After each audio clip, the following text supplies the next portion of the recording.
আপনি ঘরের বউ, 3টা বাচ্চা, এটির দায়িত্ব নিয়ে আপনি সঠিকভাবে পারেন না। আপনার ফুত একটা ফেন্সিডিল খায়, আপনার মাইয়া একটা রাস্তার ভিতরে আড়ে ফোলাফেন লইয়া ঘুরে, আপনার বউয়ে কই যায় ক্লাবও ঘুরে। আপনি আর ফরাইছেন পুরা এলাকার, পুরা চান্দিনার, পুরা দেবিদ্বারের আপনি দায়িত্ব নিতেন স্যার।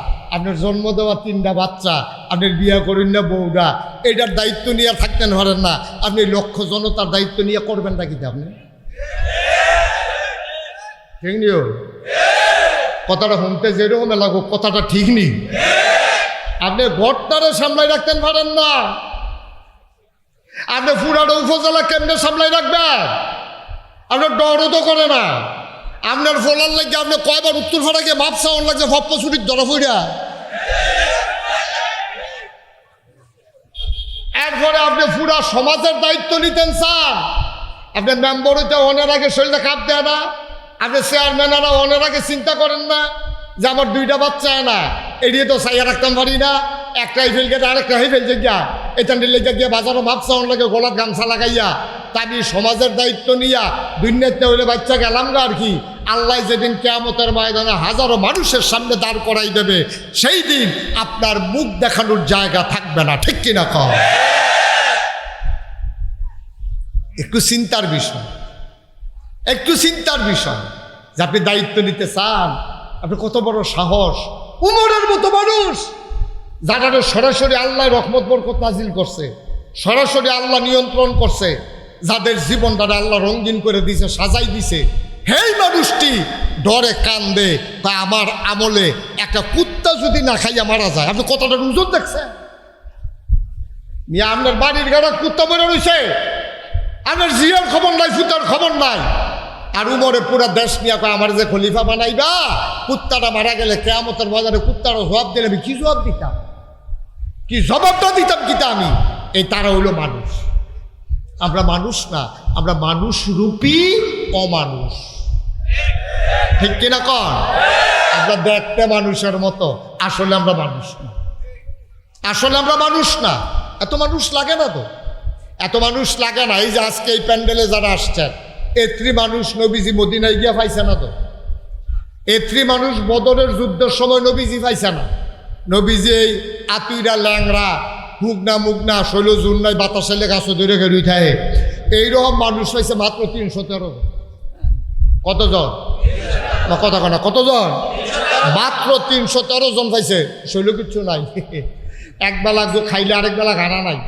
বউয়ের গোসল করে সারলে এক বউয়ে গিয়া ঘরের দরজা বন্ধ করে বইয়া থাকে, সেই কাপড়টা দিলে বেড়ায় গোসল করে, অথবা আরেক বেড়ার তা হাওলাত লিয়ে গোসল করার লগে 2টা লুঙ্গিও নাই। এইরকম মানুষ পাইছে মাত্র 313 জন। আর বাছাইকৃত 1000 প্রশিক্ষিত ধর্মপরিহিত বর্ষা ধারণকৃত, কোমরের ভিতরে খাপের ভিতরে তরবারি, পিঠের ভিতরে তীর ধনুক, মাথার ভিতরে শিরস্থান, এরপর এইরকম মানুষ ছিল 1000 বাছাইকৃত বীর যোদ্ধা। সেগুলো 313 জন না খাউন না, শৈল হুক না, অস্ত্র নাই, শস্ত্র নাই, প্রশিক্ষণ নাই, এমন হইল 313 জন। আর কাফের সব দিতে বাচ্চা 1000 বার করছে, মোড়া তাজা, এক একটার সাইডে যুদ্ধে পারদর্শী, এটি তরবারি ঘুরান দেয়, তারপরে গিয়ে যুদ্ধের ভিতরে পারদর্শী, এইরকম 1000। আর নবীর সাহাবা ছিল 313 জন। 313 জনে যখন 1000-এর সামনে দাঁড়াইছে, এই 1000-এ হাসাহাসি করছে, এটা নিকিয়ত তেমন আইসে, আর দেখো সরম ভাইয়া যাওয়ান লাগবো, কুবায়াম যে শৈল তো গুস্ত নাই, ঘুষি দিয়া যদি আড্ডি ফরে যেতে ঘুষি দিছে তো ওমা গোকে জ্বালায় না, তো ঘুষি দিছে হাতারে ব্যথা দেওয়ানের লেগে পড়ছে কোটটার ভিতরে। এখন যেতে ঘুষি দিছে হাতে দুধ পাইছে, হাতে আইসাইয়া বাজ গেছে ঘুষি খাবেন না ব্যথা। ও যে কুবাই বোঝে শৈল তো এই গুস্তও নাই। 313 জন হুক না মুসমিচ্চা, যেই মাত্র যুদ্ধ শুরু হইয়া গেছে, 313 জনে 1000 জনের 70টারে কুবাইয়া 2 টুকরা করে লাইছে, 70টারে ফিস মোড়া বান্ধি হতাই লাইছে। বাহিনী যখন দৌড় দিছে, ফিসি দিয়ে ফাতলা ফাতলা কুবান শুরু করছে। কোনোটার ভাষা নাই, কোনোটার হাত নাই, কোনোটার ঠ্যাং নাই, কোনো মতে ওমা গো কইয়া মক্কা শরীফ পড়ছে। আমরা সেই মুসলমান, ঠিক কিনা? 313 জনে 1000 জনরে কুবাইয়া হমান করে লাইছে, আমরা ছিলাম সেই মুসলমান। আর আজকে পুরা পৃথিবীর ভিতরে মানুষ হলো 800 কোটি। কত কোটি? এর ভিতরে 200 কোটি মুসলমান, অর্থাৎ 4 ভাগের 1 ভাগ। 4 ভাগের 1 ভাগ মুসলমান। এরপর আমরা মাইর খাই রে, আমরা তো নিজেরে কই নাই তো মাইর খেতাম না কি দেখা? আমরা তো নিজেরা লাগে বইয়া থাই। আর হেতারা ছিল রুহামাউ বাইনাহুম আশিদ্দাউ আলাল কুফফার। মুসলমান যারা ছিল রুহামাউ বাইনাহুম, একজন আরেকজনের লাগে কলজা কাটটা দিছে, ভাই আপনি আমার ভাইও, আপনি আমার ভাই। আমি আপনার কি আর ভাই? আপনিও মুসলমান আমিও মুসলমান, এর চেয়ে বড় আর কি আছে? সুবহানাল্লাহ কইতেন না? কি মনে করছেন আপনি? আপনি আমার ভাই। একজন ভাইয়ের কাছে নবীজি বিদায় হজের ভাষণের সময় ডাক দেওয়া কইছে, মুসলমান, ও মুসলমান, তোমার এক ভাই আরেক ভাইয়ের কাছে আমানত, তার রক্ত, তার সম্মান, তার ইজ্জত, তার টাকা পয়সা সব কিছু তোমাদের কাছে আমানত। কারবারটা ঘরছে তো তাই হযরত উমর, ওই যে কইছিলাম হগলে মিল্লানি এবারে খলিফা বানাইছে। এবার জমানায় কি একটা কারবার করছে এটা হইল না, মোটামুটি আমরা বইলাম দেখবেন। এবার জমানায় এক বেডি, বুড়া বেডি, খুব খেয়াল করে, বুড়া একটা মহিলা, নাকের ভিতরে ফুল, কানের ভিতরে দুল, গলার ভিতরে মালা, হাতের ভিতরে মালা, আরো স্বর্ণালঙ্কার পইরা, স্বর্ণ মুদ্রা লইয়া, বিকেলবেলা গুধুলি লগ্ন, পরন্ত বিকেল, সূর্য ডুবু ডুবু প্রায়, এইরকম সন্ধ্যার সময় দুধু মরুভূমির মাছ দিয়া, আশেপাশে কোনো বাড়িঘর নাই, এই মহিলা রাইটটা যাইতে আছে, কোনো বাড়িঘর নাই, কোনো মানুষজন নাই, সন্ধ্যা হইয়া গেছে গা, গরু ছাগল লইয়া সকলে বাজ গেছে গা, বেরিয়ে মাঠের বাইরে যাইতে যাইতে আছে, দূরে কোনো বাড়িঘর দেখাও যায় না। এর ভিতর দিয়া বেডির সামনে গিয়া পড়ছে একটা যুবক।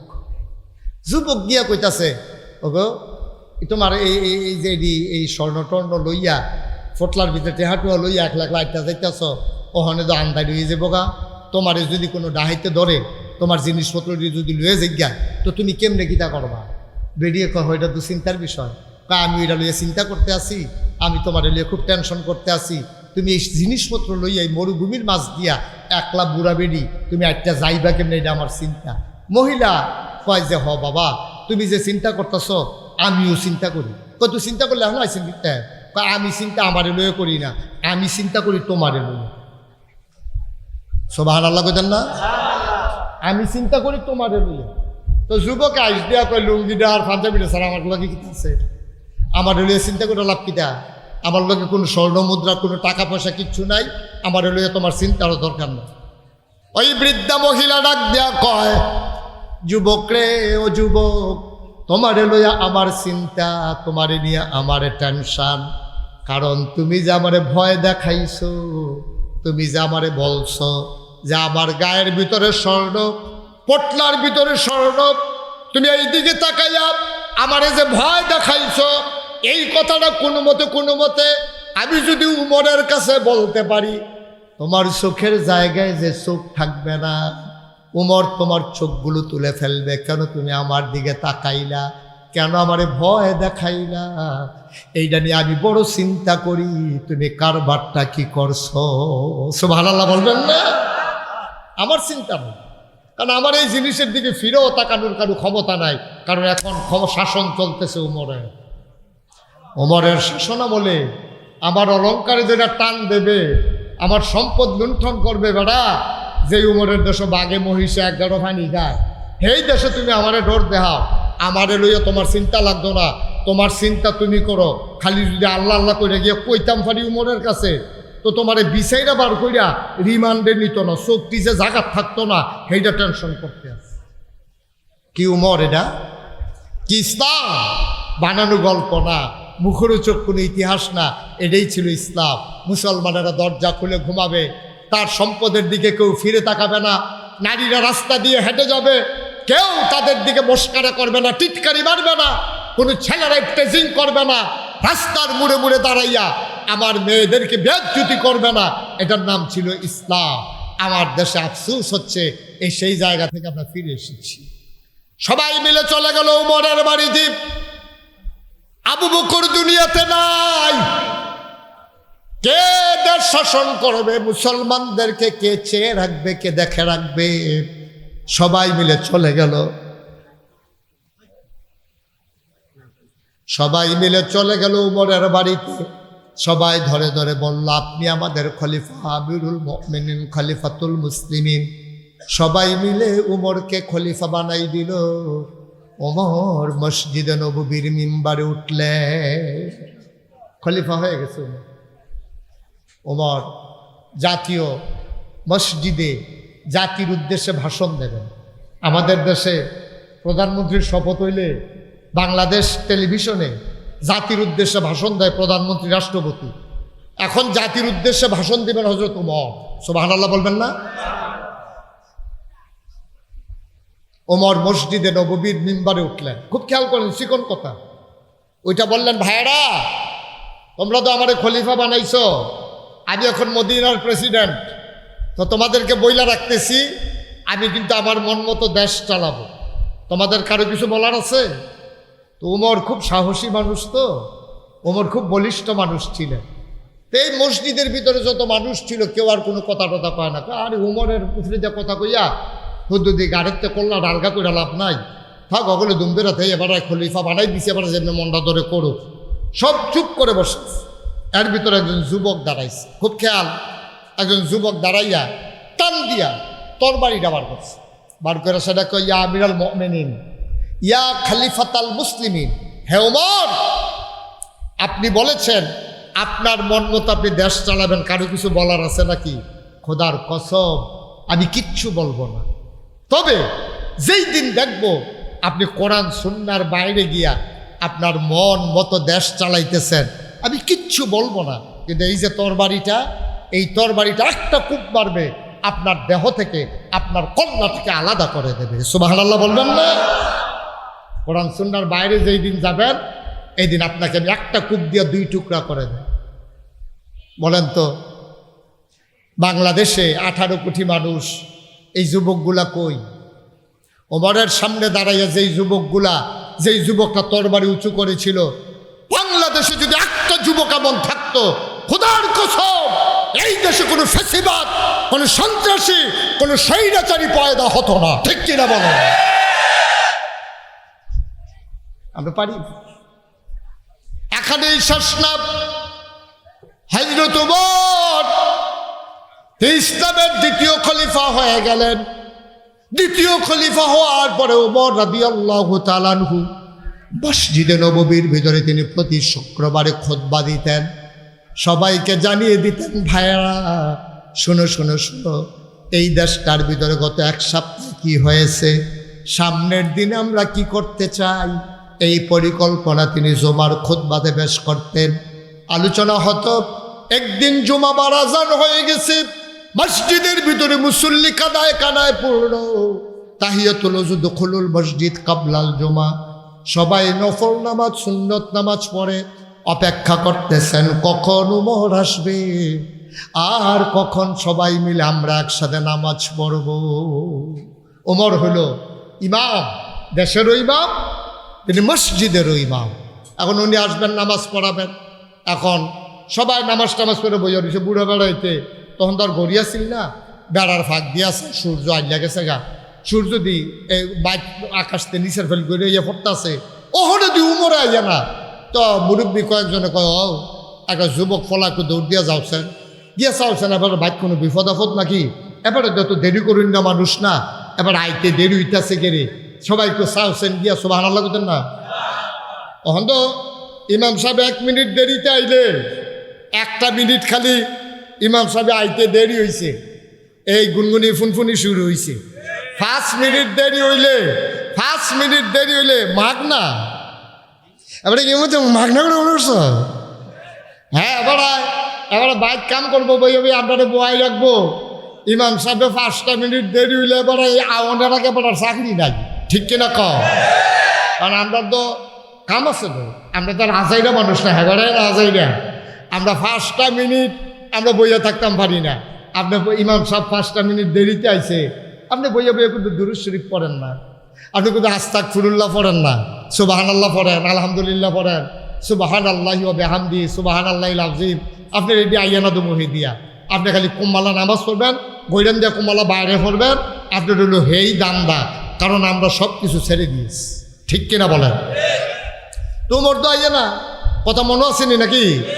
তো এক যুবকরে পাঠাইছে যাচ্ছেন রে গিয়াস আছেন এবার সমস্যা কিটা তো যুবক দিছে তো রোদের ভিতরে ঘামতে ঘামতে সৌদি আরব যে কি করো ইউসুফ উঠতেন না এটা তো কইতামও পারতাম না কেডা এটা হ্যাঁ না বুঝছি কইতাম না বয়স্ক বয়স্ক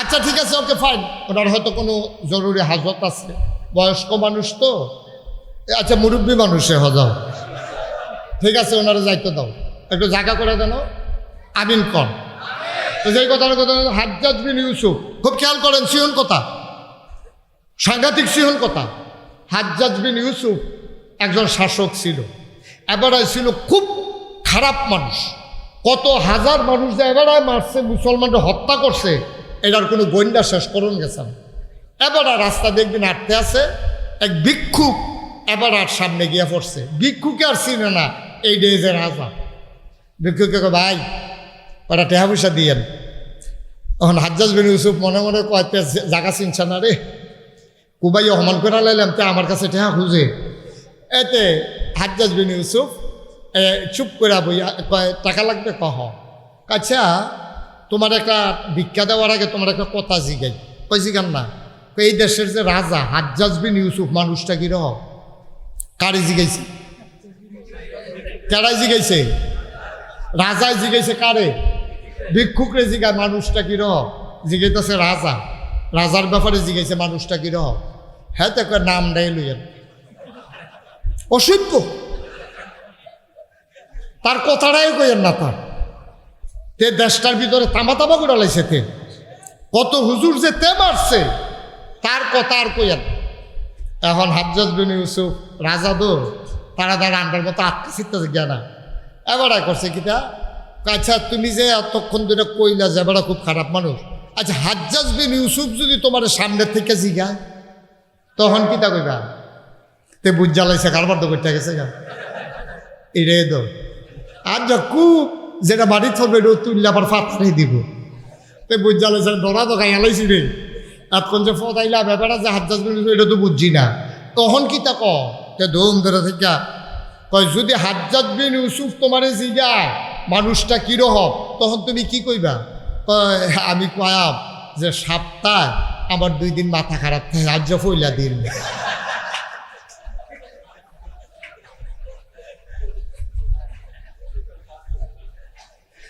হাজ্জাজ বিন ইউসুফ মুসকে হাসি দেখো বুদ্ধি গুণে বাচ্চা গেলা আনলো যে কুবানি কারে কয় মাদাইয়াতে লুকাই না তোরা রে কুবাইলা বল রে নাউজুবিল্লাহ কইতেন না কত বুদ্ধি মুসলমানদের ছিল ভিক্ষুকের কি বুদ্ধি দেখেন কি দূরদর্শিতা কেমনে ভিক্ষুক রাজার হাতে বাচ্চা গেছে গা হযরত ওমর কথা মনে আছে নিও কার কথা কইতাছি ওমর রেজি গেছে কয়দিন আগে আমরা রাষ্ট্রে সরকারি তহবিলে কিছু কাপড় আইছে এই কাপড়টি এসে সমবন্টন আপনি তো আবার দেইরা বন্টন করেন না সমবন্টন তখন সবাই আপনি এক টুকরা করে কাপড় দিয়েছেন যারা প্রাপ্তবয়স্ক পাঞ্জাবির কাপড় তা আপনিও তো এক টুকরা কাপড় পাইছেন তা আমরাও এক টুকরা করে পাইছি তো সবাই মিললে আমরা যে পাঞ্জাবি বানাইছি আর যে অনেকে নতুন কাপড়ের পাঞ্জাবি বানাই আইছে আপনার গাও এই কাপড়টা এই রঙের কাপড়টা কিন্তু খেয়াল করে দেখলাম আমরার পাঞ্জাবি এত লম্বা হইছে না কিন্তু আপনার পাঞ্জাবি অনেক লম্বা অবশ্যই আপনি ক্ষমতা দেখাইয়া কাপড় বেশি নিছেন না হইলে কাপড় চুরি করছেন একটা না একটা কারবার আপনি করছেন আমরা সুরের পিছনেও নামাজ পড়তাম না যে এই ক্ষমতা দেখাইয়া সরকারি মাল হরণ করে তার পেছনে আমরা নামাজ পড়ব না সহজ হিসেবে গম দিকে লোক এই কথাটাই তো কথা তো এইটাই রাস্তাটা ফিক্স করে যায় অহনো এই মাথাতে এই মাথাত গেছে না রাস্তার ফিসটি উঠতে গেছে সকলে জোতার তলে লাগাইয়া বাইক গেছে জোতার তলে ফিস লইয়া রাস্তা আবার গাত হয়েছে যায় ফিসের টেহা দিকে লোক এই কথাটাই তো কথা তো এইটে ঠিক নি রে হজরত উমর তো শিখাই লাইছে পাঞ্জাবিটা লম্বা হইল কেমনে আমদারটা দিয়ে তো লম্বা হয় না আর আমদারটা এত লম্বা অবশ্যই কাপড় চুরি করছেন না হইলে কর্মচারীরও ধমক দিয়া 1 গজ কাপড় বাড়াই নিছেন না হইলে পাঞ্জাবি আপনারটা এত লম্বা হওয়ার কথা না কারবার কি উমরের মতো মানুষ রে এই কথাটি শিখাই লাইছে তো ওমরে চুপ করে দাঁড়িয়ে দিচ্ছে, কথা কয় না। ওমরের বড় ছেলে নাম আব্দুল্লাহ ইবনে ওমর। আস্তে করে তিনি উঠে দাঁড়ালেন, সবাইরে ডাক দেয়া কয়, ভাই ও ভাইয়েরা, তোমরা জানতে চেয়েছো আমার আব্বার পাঞ্জাবি লম্বা কেমনে। ভাইয়েরা আমার, তোমরা আমার আব্বার সম্পর্কে জানো না। আমার আব্বা চুরি করবে দূরের কথা, আমার আব্বা তো শুন না ভাই, আমার আব্বা কাপড় চুরি করতে পারে না। ক্ষমতা দেখাইয়া আমার আব্বা জীবনও একটা কিচ্ছু আমাদের ঘরে নেয় নাই। তোমরা আমার আব্বা সম্পর্কে জানো না। আমার ছোট্ট ভাই বোনগুলা রাত্রেবেলা কাঁদছে আম্মার কাছে, আম্মা ও আম্মা মিষ্টি দাও, মিষ্টি খাইতে মন চায়, একটু ফিন্নি দাও গো আম্মা। অনেক দিন ধরে আমার ভাইয়েরা ছোট বোনেরা কেঁদেছে, আর আব্বার বাচ্চাগুলা, ছোট বাচ্চাগুলা, আমার ছোট ভাই বোনগুলা কেঁদেছে। আম্মা যান বাচ্চাদের মুখে খাবার দিতে পারে নাই, মিষ্টি দেবে দূরের কথা। রাতের বেলা আব্বা যখন কাজকর্ম শেষ করে ঘরে গেছে, আম্মা আব্বার কাছে বৈশা কয়, এতান্ডি দরজা কিচ্ছু খায় নাই, কানতে কানতে ঘুমাই গেছে। কয় কেন ঘুমাইলো? কানতে কানতে, ঘরে কি রান্না হয় নাই, ওরা ফিন্নি খাইতে চায়। অনেকদিন ধরে কয়, আমি কোনোদিন আপনারে বলি নাই ওরা ফিন্নি খেতে চায়, মিষ্টান্ন খেতে চায়, কিন্তু আমি মিষ্টি দেবো কোত্থেকে? রুটি দিলে গোশত দিতে পারি না, শুকনা রুটি ওরা পানিতে ভিজাইয়া খায়, আমি মিষ্টি কোত্থেকে দেব? এই জন্য বাচ্চারা কানতে কানতে ঘুমাই গেছে, আমি তাদেরকে খাওয়াইতে পারি নাই।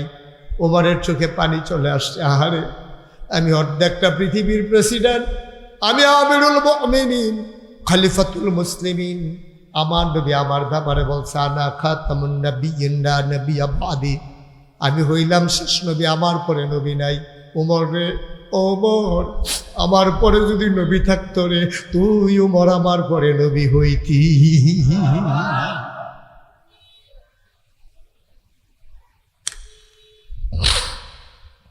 অর্ধেকটা পৃথিবীর প্রেসিডেন্ট, হযরত ওমরের বাচ্চারা মিষ্টি খাইতে চায়, মিষ্টি খাইতে না পাইলে ওরা কাঁদতে কাঁদতে ঘুমাই গেছে। ওমরের কলিজায় কষ্ট আর মানে না, চোখ দিয়ে টপ টপ করে পানি পড়তেছে। ওমর কয় আমার বাচ্চাদেরকে ঘুম থেকে জাগাও। ওমরের স্ত্রী ডাক দিছে, বাবারা উঠো, তোমাদের জন্য একটা মিষ্টির লাইন হয়েছে। ওমরের স্ত্রী মনে করছে নিশ্চয়ই ওমর বোধহয় মিষ্টির ব্যবস্থা করবে। বাবারা উঠো, তাড়াতাড়ি লাফ দিয়ে উঠুক। বাচ্চারা উঠে গেলেন লাফ দিয়া। বাচ্চারা বলতেছে আম্মা আব্বা আসছে নাকি? আবার উমর সবাই বাচ্চাদেরকে ডাক দেখো আমার কাছে আসো। বাচ্চারা কাছে আসলেন, ওমরের চতুর্পার্শ্বে বসে গেলেন। কয় তোমাদের জন্য মিষ্টির ব্যবস্থা হবে, ফিন্নির ব্যবস্থা হবে। বাচ্চা ছেলের আনন্দে খুশি, সবাই মিলেও খুশি হয়ে গেল। ওমর ডাক দেয়া কয়, ওমরকে ডাক দেয়া বাচ্চারা জিজ্ঞেস করে আব্বা কোন দিন মিষ্টান্ন হবে?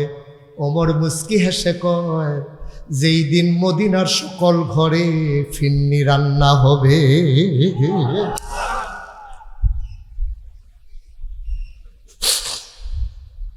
যেদিন সবার ঘরে মিষ্টান্ন হবে, সেই দিন খলিফার ঘরে মিষ্টান্ন হবে। এটার নাম ইসলাম, এটার নাম হলো মুসলমান। আফসোস লাগে জাতির জন্য, শতকরা 92 জন লোক মুসলমান। এক মসজিদ থেকে আরেক মসজিদের আজানের আওয়াজ শোনা যায়, এক বাড়িতে বসতে 10টা মসজিদের আওয়াজ একসাথে শোনা যায়। এক জায়গায় দাঁড়াইলে ইমামের ওই মুসুর খুতবা শোনা যায় সব জায়গায়। আমার দেশের ভিতরে মসজিদের অভাব নাই, আলেমের অভাব নাই, পীরের অভাব নাই, খানকার অভাব নাই, মাদ্রাসা মক্তবের অভাব নাই। আমার দেশে আফসোস হলো জায়গায় জায়গায় ইসলামের বড় অভাব, ঠিক কিনা?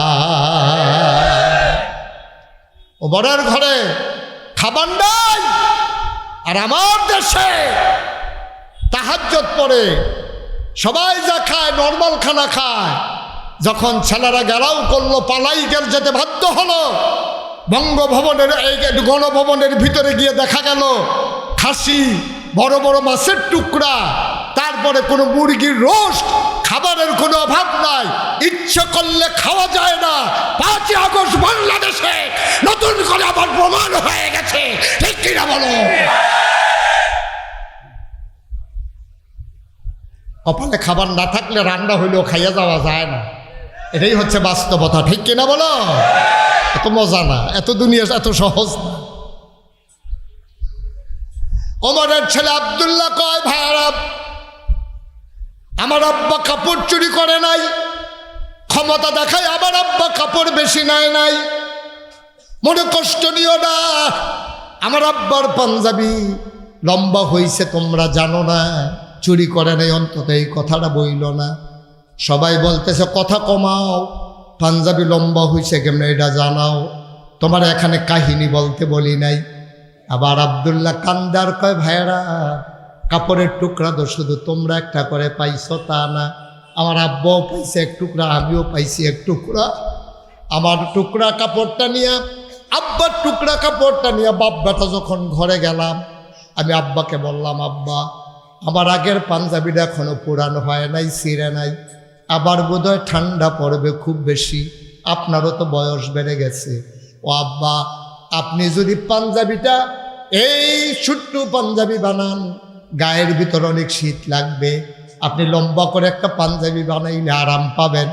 আমার টুকরা কাপড়টা আপনারে দিয়ে দিলাম, 2 টুকরা কাপড় জোড়া লাগাইয়া আপনি একটা লম্বা করে পাঞ্জাবি বানান। ভাইয়েরা, আমার আব্বা কাপড় চুরি করে নাই, আবার দেওয়া টুকরা কাপড় জোড়া লাগানোর কারণে আমার আব্বার পাঞ্জাবি তোমাদের চাইতে লম্বা হইছে।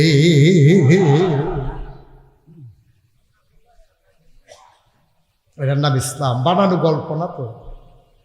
আপনি শুনতে যত মজা পাচ্ছেন, গল্প না, বাস্তব ঘটনা, বাস্তব ঘটনা। কষ্ট হচ্ছে আপনাদের না? ছেড়ে দেওয়া দরকার। আর সামান্য আল্লাহ তো সুযোগ দিচ্ছে, সুযোগটা একটু কামো লাগাই। ঘরে যখন মুরগা রান্না হয়েছে, আজ যা লুঙ্গি টাইট করে ফিনটা খাই, আল্লাহকে ঢিল করে দেন করলে। আবার গিয়া মেহমান আইছে না, মেহমান আগুনের কথা আসিল, আম্মায় মুরগা জব করে লাইছে, মেহমান আর আইসে না, কিরকম খানার একটা অরুরি ডাক দিয়া রয়েছে না, প্রত্যেক দিন গাড়ি খানা জমে। আজ যখন আল্লাহ সুযোগ করে দিছে, মেঘ আগুনের আগর পর্যন্ত আগ পর্যন্ত চলুক না কেন, তারে বোয়া দুজনে যাতা দিয়া বোয়া তারে এই কৌকিয়তা যাতায় না দিবা তারে, যাতার জায়গাতে এলা বইব। আমিন ক। আরে কি সুন্দর ইসলাম, হ্যাঁ কি মজার ইসলাম। কষ্ট হয় আপনাদের?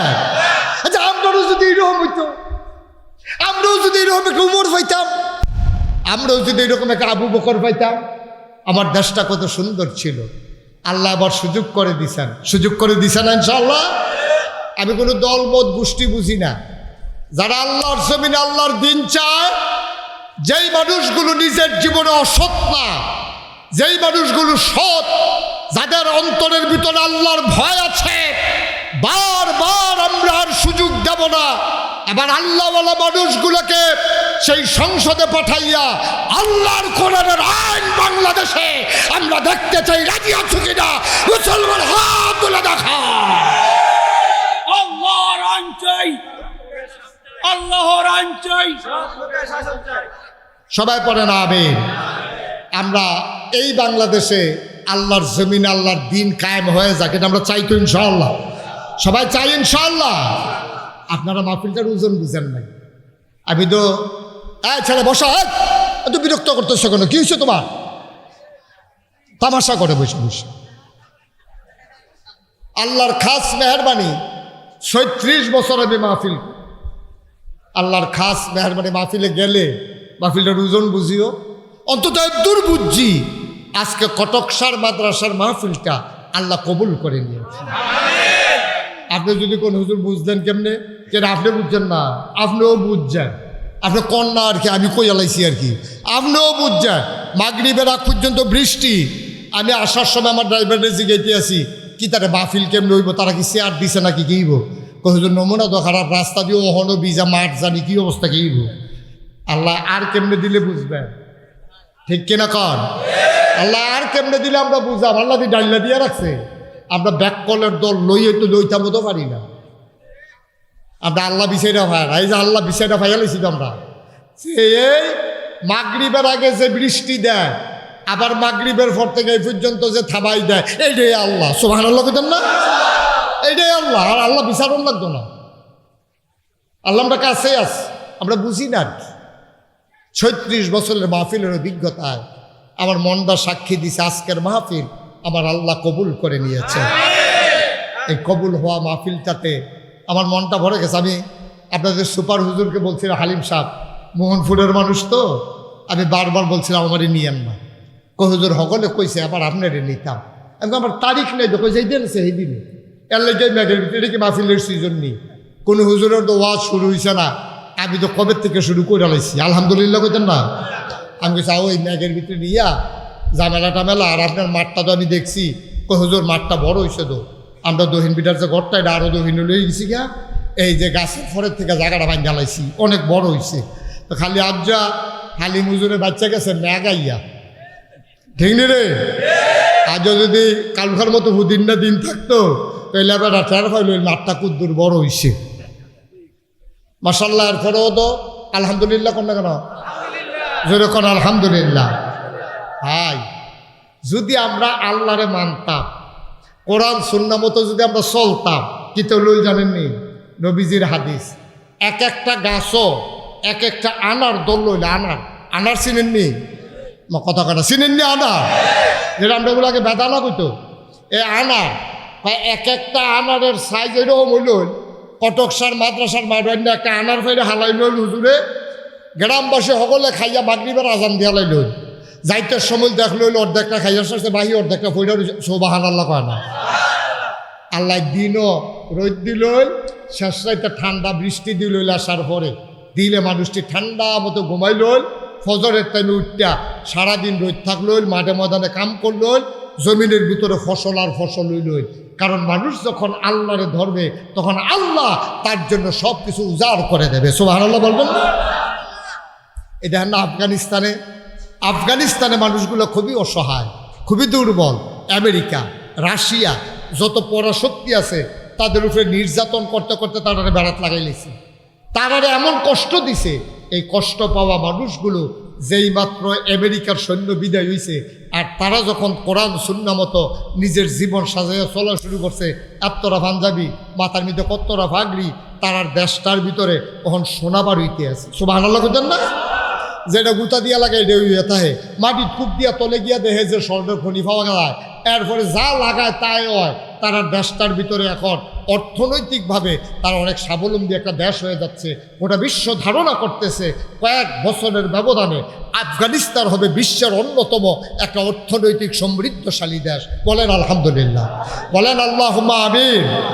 আমরা নাই, আমরারও তো আছে। আমরার কিসের অভাব? অনেক দেশও মানুষের অভাবে দেশটা আবাদ করতে পারে না, আর আমরা তারা মাশাআল্লাহ কেন কি কম না বেশি? আমরা তো মানুষের অভাব নাই। 18 কোটি মানুষ হলো 36 কোটি হাত। এই 36 কোটি হাত যদি এক লগে একটা কূপ দেয় তাহলে 36 কোটি কূপ পড়ে। সুবহানাল্লাহ বলেন না? এই রাত্রির অনেক দাম, কিন্তু আমরা রাত্রির দাম নাই কিরে, আমরা সুবিধা মতো কামও লাগাইতাম পারছি না। আমরা আরেক বেটারে মন্ত্রী বানানোর লেগিয়া, আরেক বেটারে এমপি বানানোর লেগিয়া সকলে মিললে স্লোগান দিয়া জিগাইরা এবারে নিয়ে বানাই দিয়েছে। এবারে গান্ডা ফারণের পরে মাঝিরে বুল্লা লাইছে, ঠিক কিনা কও? সকলে মিললে আমরা বানাই দিয়েছি, গান ফার করে দিয়েছি। এবারে হেগুলো হেফার হয়ে গিয়া সেটা মাঝি বুল্লালা, আমরা হেই জাতের মাঝি। এবার আর ভুল করা যাবে না, এবার আমরা কড়ায় গন্ডায় হিসাব মিলাইতে চাই, ঠিক কিনা বলো? হিসাব মিলাই দিবেন ইনশাআল্লাহ। সব সময় একরকম হইতাম কিনা আমরা? সারাটা জীবন খালি আপনারা বেদাইয়া লাস্টে দিয়ে একটা লোজেন দিবা, আপনার শুইতে ভাইতে এখন লোজেনটা মিঠা পড়ছে, বেদাটির খবর হইতা। বন্ধুরা আমার, ভাইরা আমার, তুমি মাহফিলের ওজন বুঝো নাই। আমি কিতাবের ভিতরে পেয়েছি কোথাও যখন দোয়ার মাজলিস হয়ে যায়, আমরা যখন বসে আছি চতুর্পাশ দিয়া ফেরেশতারা দাঁড়াই, সুবহানাল্লাহ কয় না?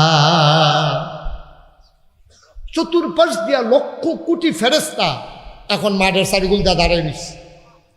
এখন আরেকটা রাইছে, তারা হইলো আপনার যাতার আব্বা নাই আম্মা নাই তারাও মার রয়েছে আইয়ে সেটা দেহে সাইডুকুল দেহুদা ফেরেস্তা আমরাও দেখি না তারাও দেখে না আমরা তো এই ফেরেস্তায় সাইডুকুল দিয়ে দাঁড়াই রয়েছে আর এই তোমার মা তোমার বাপে কবর তো উঠতে আইয়া রুহানি হালাতে মাহফিলের সাইডুকুল দিয়ে গোল হয়ে খেলে রয়েছে।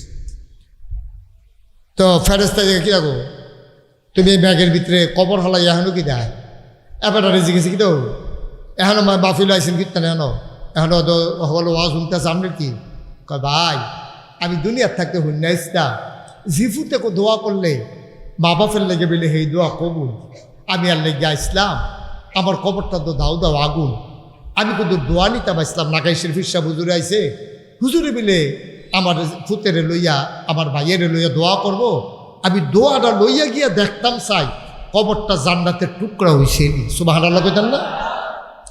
আহা ভাই একটু দোয়াটা কইরা যান 2 মিনিট বসেন আমি লম্বা আটকাবো না তো ছেলেটা বসে ছেলে তারা বসাই দেন তোরা বসো সাউন্ড লাগতো না বসো একটু বসো উঠতেন না এত বুদ্ধির দরকার নেই সবাই মিললে আমরা দোয়া করে কয় ঘন্টা হয়েছে এইটাইতে কোনো বাংলাদেশও ঘুমান না আপনারা একটু বন আমি শেষ করে দিচ্ছি দয়া করে কেউ উঠেন না মাহফিলের ভিতরে উঠা এটা মাহফিলের আদবের খেলাফ এটা সুন্দর না এটা অসুন্দর আমরা এই অসুন্দর কাজ করব না কারণ আমি এলাকার মানুষ তো চিনি এই এলাকার কোন গ্রামটা আমার মাহফিলের বাহির হয়েছে সবাই আপনারা আমার চিনেন আমিও আপনারা চিনি সুতরাং কোনো জুরাজুরি না কোনো তাড়াহুড়া না সবাই মিল্লা দোয়া কইরা কান্দা কাইটা আব্বা আম্মার কবরটারে জান্নাত বানাইয়া আমরা ইনশাল্লাহ বাইজিৎ রাজিনী সবাই ইনশাল্লাহ কেউ উঠতে দিয়েন না কেউ উঠলে বুঝাইয়া বোয়াই দিয়েন ওই যেই কথাটা করতাম ইসলাম অন ফেরেস্তা জিগায় কি গো তোমার এখনো কি কেউ আপনার এখনো কি কবর হালাইয়া তখন আপনার আব্বা তখন আপনার আম্মায় কি কয় জানেন ফেরেশতা আমার কবরের ভেতরে ধাও ধাও আগুন তুমি আমারে তাড়াই দিও না আমার ছেলে মাহফিলে এসেছে দোয়া লই আমি কবরে গিয়া দেখতাম চাই আমার কবরটা আমার সন্তানের দোয়ার উসিলায় জান্নাত হইছে নাকি মায়ের জন্য দোয়া বাবার জন্য দোয়া আপনি মা বাপ চিনেন নাই আপনি এখন মা হয়েছেন বাবা হয়েছেন পর্দার আড়ালে মায়েরা বসে আছেন আমার কলিজার টুকরো যুবকেরা এখনো তুমি মা কারে কয় বাপ কারে কয় চিনো না যেই দিন তুমি আবার বাবা হবা সেই দিন বুঝবা আমার মনে আছে আমি অনেক জায়গায় দেখেছি ছোট্ট ছেলেটারে লইয়া বাফে মাহফিল আইছে আমি নিজের চোখে দেখছি ফলাড়ায় বাফেরে বিরক্ত করে এবারে যেমনে যেমনে থামাইছে ফলাড়ায় এবার ঘুমাইছে 2 ঘন্টা আমি ওয়াজ করেছি বাপটায় পুত্রারে কান্দ ফালাইয়া নিজে উঠা যায় নাই 2 ঘন্টা কান্দে শোয়াইয়া ঘুম পাড়াইছে বলো সুবহানাল্লাহ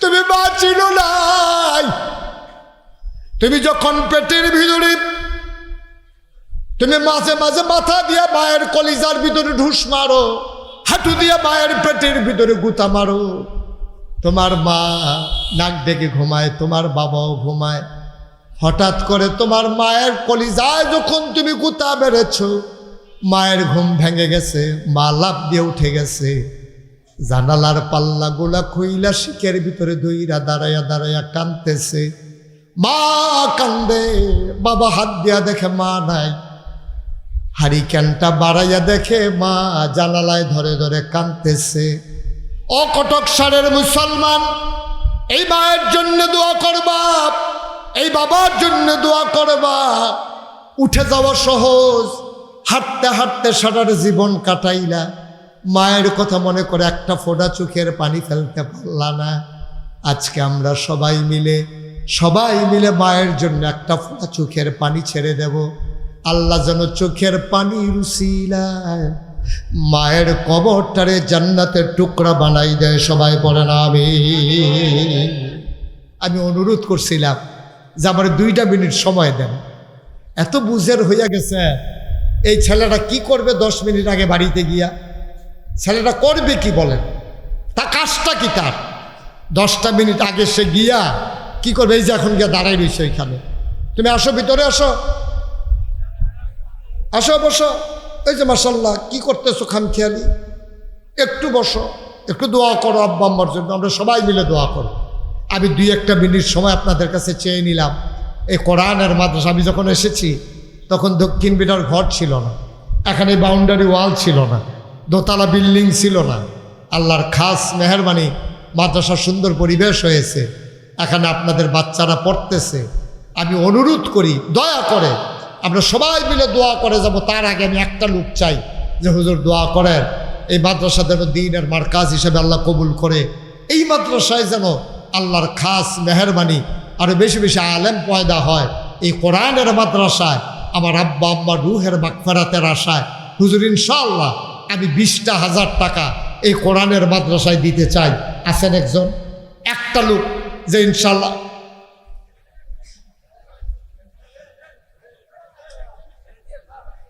যেখানে যে উঠে ওই জায়গায় একটু বসাই দিয়ে ভাই। বছরে একটা মাহফিল, মাদ্রাসা আপনাদের, এই শুভাকাঙ্ক্ষী আপনারা মহব্বতের কারণে এসেছেন। আপনি পারলে দিবেন, না পারলে না, দয়া করে উঠেন না, আল্লাহর হস্তে উঠেন না, আপনি দয়া করে একটু বসেন। একটা লোক আছেন যে হুজুর ইনশাল্লাহ 20,000 টাকা আমি দিয়ে দেবো ইনশাল্লাহ।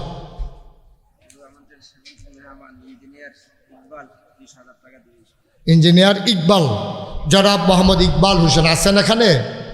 আহা, কি শুরু করছে ছেলেগুলো, আমি কিছু বুঝলাম না কিছু। ইঞ্জিনিয়ার ইকবাল হোসেন আছেন এখানে? আচ্ছা, ইঞ্জিনিয়ার ইকবাল হোসেন আজকের আমন্ত্রিত অতিথি। ওনার আব্বা আম্মা আছে?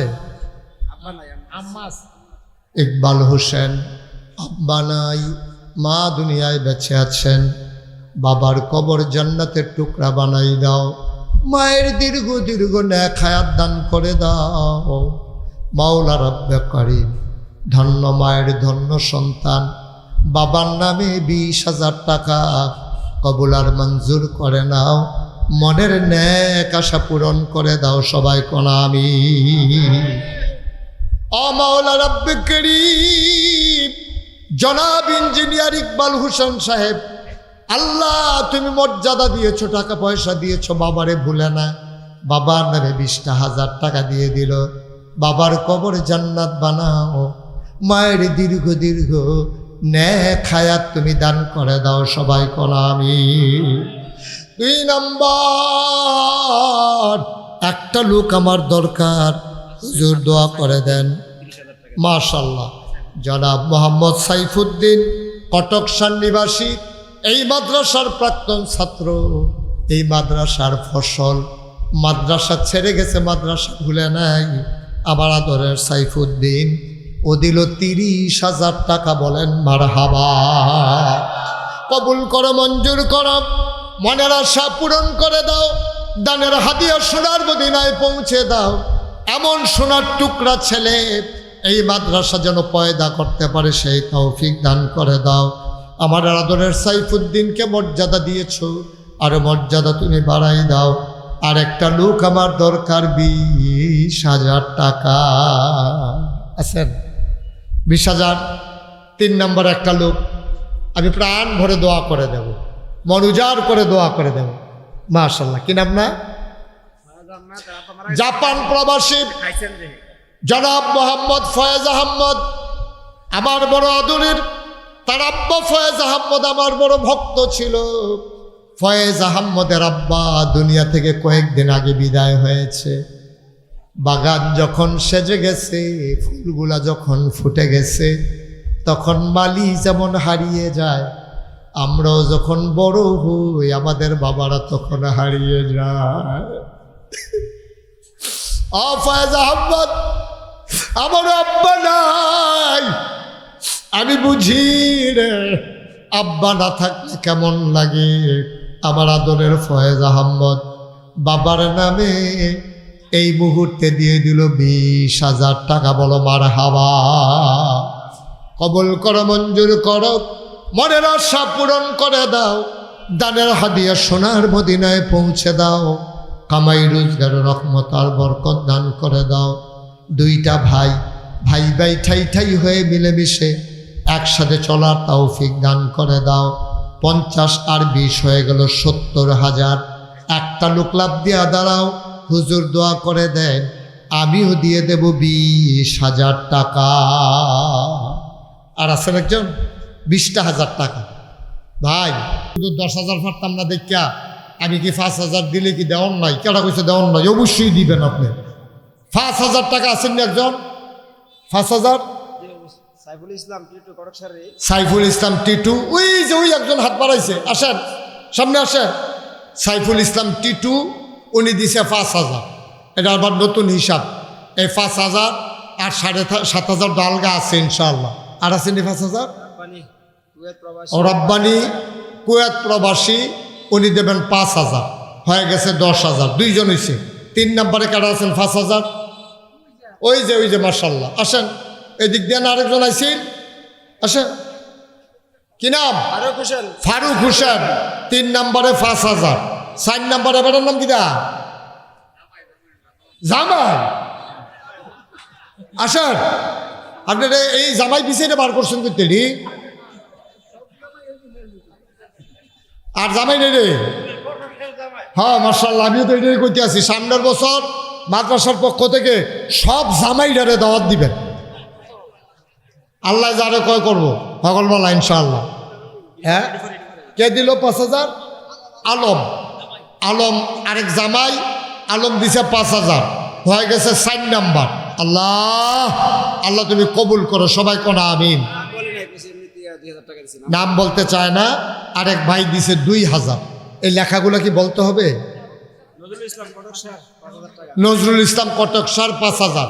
আপনারা যারা মারো আছেন 5,000 দিলে দিবেন, অথবা 1,000 2,000। একটা লোক উঠতেন না ভাই, শেষ কালেকশন তো শেষ, এখন দোয়া হয়ে যাবে ইনশাআল্লাহ। আলম, আরে বলছি আলম 5,000 দিছে, আল্লাহ যেন কবুল করে, সবাই পড়ে না আমিন। জাপান থেকে আমাদের 3 জন সুমন প্রবাসী, জাকির, আলাউদ্দিন, তারা 15,000 টাকা। জাপান থেকে 3 জন মিল্লা, তারা 15,000 টাকা বাড়াইছে। ও জাপান থেকে যদি 5,000 টাকা কইরা দেয়, তারা ইয়াতায়া ইন্ডিয়া বললে দোষারে। নেপাল, ভুটান, এই মালদ্বীপ, এদিক থেকে 5,000 দিলে মনের বুঝ দেওয়া যায়। জাপানের তো 5,000 কথা যে একটা মনে পড়ছে, এটা কি কইলিতা? ওই হুজুররা দাওয়াত দিয়ে নিছে খাওয়াইতে, মাইলা তরকারি দিয়ে। মাইলা তরকারি দিয়ে গুড়া মাছ দিয়ে হুজুরে যখন তরকারি দিছে, হুজুরের কি সেট কমছে না বাড়ছে? কথা কেনা সেট কমছে না বাড়ছে? ওদের সাংঘাতিক সেটা বেড়াই চিনছতা বেড়া কোন হুজুর দাওয়াত দিয়ে আনছত, এই আলি সারা সোহনের লিগে তোরা মণিপুরে গরু অন্য জুড়ে দিছ, অনেক ফদাইছে ফদাইয়া খাইয়া বেড়া কোনো মতে জাগাইতে আছে। এবার ঘরের গৃহস্থ গিয়া সামনে দিয়ে করেছি, হুজুর কুতুর দোয়ার লাগিয়ে আনছিলাম। মাইলা তরকারি দিয়ে দোয়া, কি দোয়া? হুজুর আমার ফুতে এই ইটালি যাইব। কয় তো মাইলা তরকারি দিয়ে খাওয়াই ইটালির দোয়া, তোর ফুতে ইন্ডিয়াও যাইতে পারতো না তোর ফুতে। হুজুরে দোয়া করে দিয়ে গেছে, মাইলা তরকারি খাওয়াইয়া দিয়া বেড়াই ইটালির দোয়া, কি এর দোয়া? জাপানের তারারে কথাটা শোনাইয়েন, এটি কথাই রে। জাপান থেকে 5,000, তো আমরা মাদাইয়ার তারার দুষ্টা গীতা। আর কার আছে? নজরুল ইসলাম আব্দুল আলিম সাইতলা। আব্দুল আলিম সাইতলা 5,000। আমি তো সাইতলা অনেকবার আসছি। আব্দুল আলিম সাইতলা 5,000। আর কেউ আছে? মুস্তফা 4,000 টাকা। ঠিক আছে। আর আমরা এখনো যারা আছে আরও কিছু দৈন্য আছে, নাম কইল না গেলে পরে আবার সুপার হুজুরের লোকে ছাতাছাতি করেন না, এটি আছে আপনারা দিচ্ছেন যে লিখা রাখছে মার্শাল্লাহ। 5,000 টাকা। কি নাম? আনোয়ার হোসেন। আব্বা আম্মা নাই 5,000। আল্লাহ কটকসারের জামাই হ্যাঁ 5,000 টাকা। জামাই কটকসারের জামাই। কটকসারের জামাই কি আর কটকসার মাইয়ার বাড়ি বিয়া করে হাবাড়া জামাই হয়েছে আর কি। আপনারা নিয়ে আবার চিন্তা করেন এই গ্রামের কেউরা কি এমনি জামাই। হ্যাঁ মনির হোসেন 5,000। আল্লাহ তুমি কবুল করো, মঞ্জুর করো, মনের আশা পূরণ করে দাও। ইব্রাহিম খলিল 1,000 টাকা। কবুল করো, মঞ্জুর করো, মনের আশা পূরণ করে দাও। দানের হাদিয়া সোনার মদিনায় পৌঁছে দাও। কামাই রোজগারের রহমত আর বরকত দাও। এই প্যান্ডেলে যারা আছে, একটা মানুষকেও তুমি আল্লাহ খালি হাতে ফিরাই দিও না। আমার ছেলেরা আসবে, আমরা সবাই মিলে তওবা করবো। সবাই নামাজের মতো করে বসে, যারা দাঁড়িয়ে রয়েছে বসো। এই ছেলেরা বসো, সবাই বসেন, কেউ উঠতেন না এখন আর, সবাই বসেন। আমার ছেলেরা আপনাদের কাছে রুমাল নিয়ে আসবে। 1000 টাকা। মুসলিম ভাই 1000 টাকা। শুনেন, ছেলেরা রুমাল নিয়ে আসতেছে, আপনার দয়া করে একটা লুকও খালি দিয়েন না, 2টা টেহা দিয়েন। আর এই ফাঁকে চলেন আমরা তওবা করি। সবাই আমার সাথে এক সুরে সুন্দর করে গোনাডির কথা মনে করে আমরা চলেন তওবা করে লাই। হুজুরে কিছু কইবেন নাকি? আলহামদুলিল্লাহ, আল্লাহ তাআলা শুকরিয়া, আলহামদুলিল্লাহ। আল্লাহ তাআলা মেহেরবানি, আল্লাহ তাআলা আমাদের নামটা কবুল করেছেন 100% বিশ্বাস করেছেন। আলহামদুলিল্লাহ, আলহামদুলিল্লাহ। এখান থেকে যা অজর বৃষ্টি হয়েছে, আমরা অনুভব করতে পারি নাই যে আমরা আজকে মাহফিল করব। আল্লাহ তরফ থেকে ফয়সালা হয়ে গেছে, কবুল করেছেন। অনেকে আমাদের বিদেশে অনেকে টাকা দিয়েছেন, দেশে তো অনেক টাকা আছে, আমরা থাক, এটা বলা লাগবে না। এই জন্য আমরা সবাই বাজাছে, সবাই বাজাছে আছে, প্রবাসী অনেকে টাকা দিয়েছে, সবার জন্য অনুরোধ দোয়া করবে। আপনারা বসুন, আমাদের এই ছেলেরা কিছু দিয়েছিল, ওখানে একটা দোয়া করেন। হ্যাঁ, গেছে গেছে, উঠতেছে। জি, ওই ছেলেরা আসতেছে, কেউ খালি দিয়ে নাও। হ্যাঁ, মাশাআল্লাহ, কেউ খালি দিয়ে নাও, 2টা হইলেও দিয়েন শরীর থেকে। আপনারা সবাই চক্ষু বন্ধ করে একটু মাথাটা ঝুঁকাইয়া বসেন।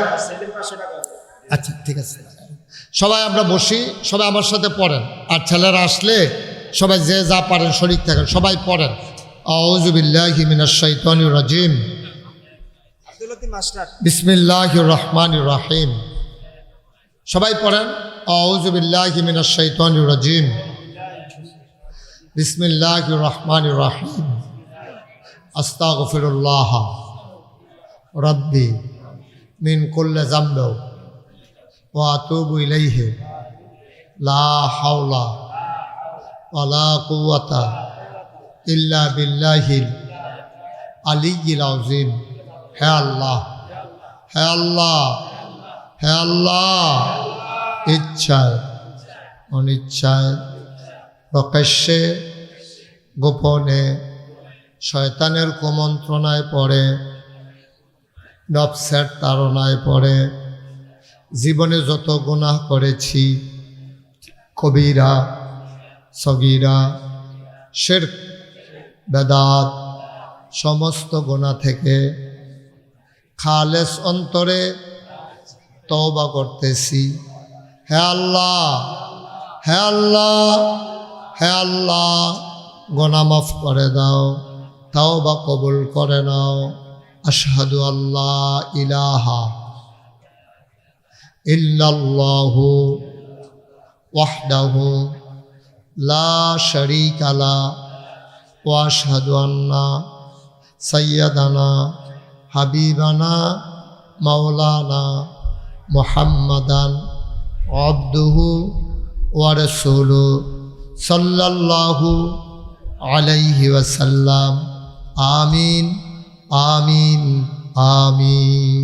টাকাগুলো নিয়ে আসো, স্টেজে না দাও। আপনারা সবাই দিছেন, টাকাগুলো দেন। এখন আমরা দোয়া করবো ইনশাআল্লাহ। টাকাগুলো অনেকে দোয়ার প্রার্থী হয়েছেন, বিশেষ করে ফয়েজ আহমদ, যাদের ঘরে আলেমুল আমাদের খাবারের ব্যবস্থা হয়েছে। ওর বাবা কিছুদিন আগে আনতে, কারণ আমার খুব ভক্ত ছিল। আমি এই এলাকায় আসলে সব জায়গায় গিয়ে বসে থাকতো, আমার ওয়াজ খুব শুনতো, কিন্তু মানুষটা আজকে দুনিয়াতে নাই। ঠিকই আমরা আসলাম। এইরকম অনেকেই আব্বা আম্মা হারা, অনেকেই দাদা দাদি হারা, এবং এই মাদ্রাসাটা সবাই মিলে আমরা দোয়া করি। আল্লাহ তাবারক ওয়া তাআলা আমাদের সবার এছাড়া শুধু শুধু কথা কয়। এদিকে নিয়ে আসো।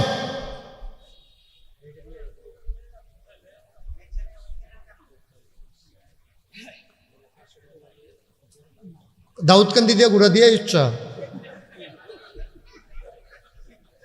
কারবার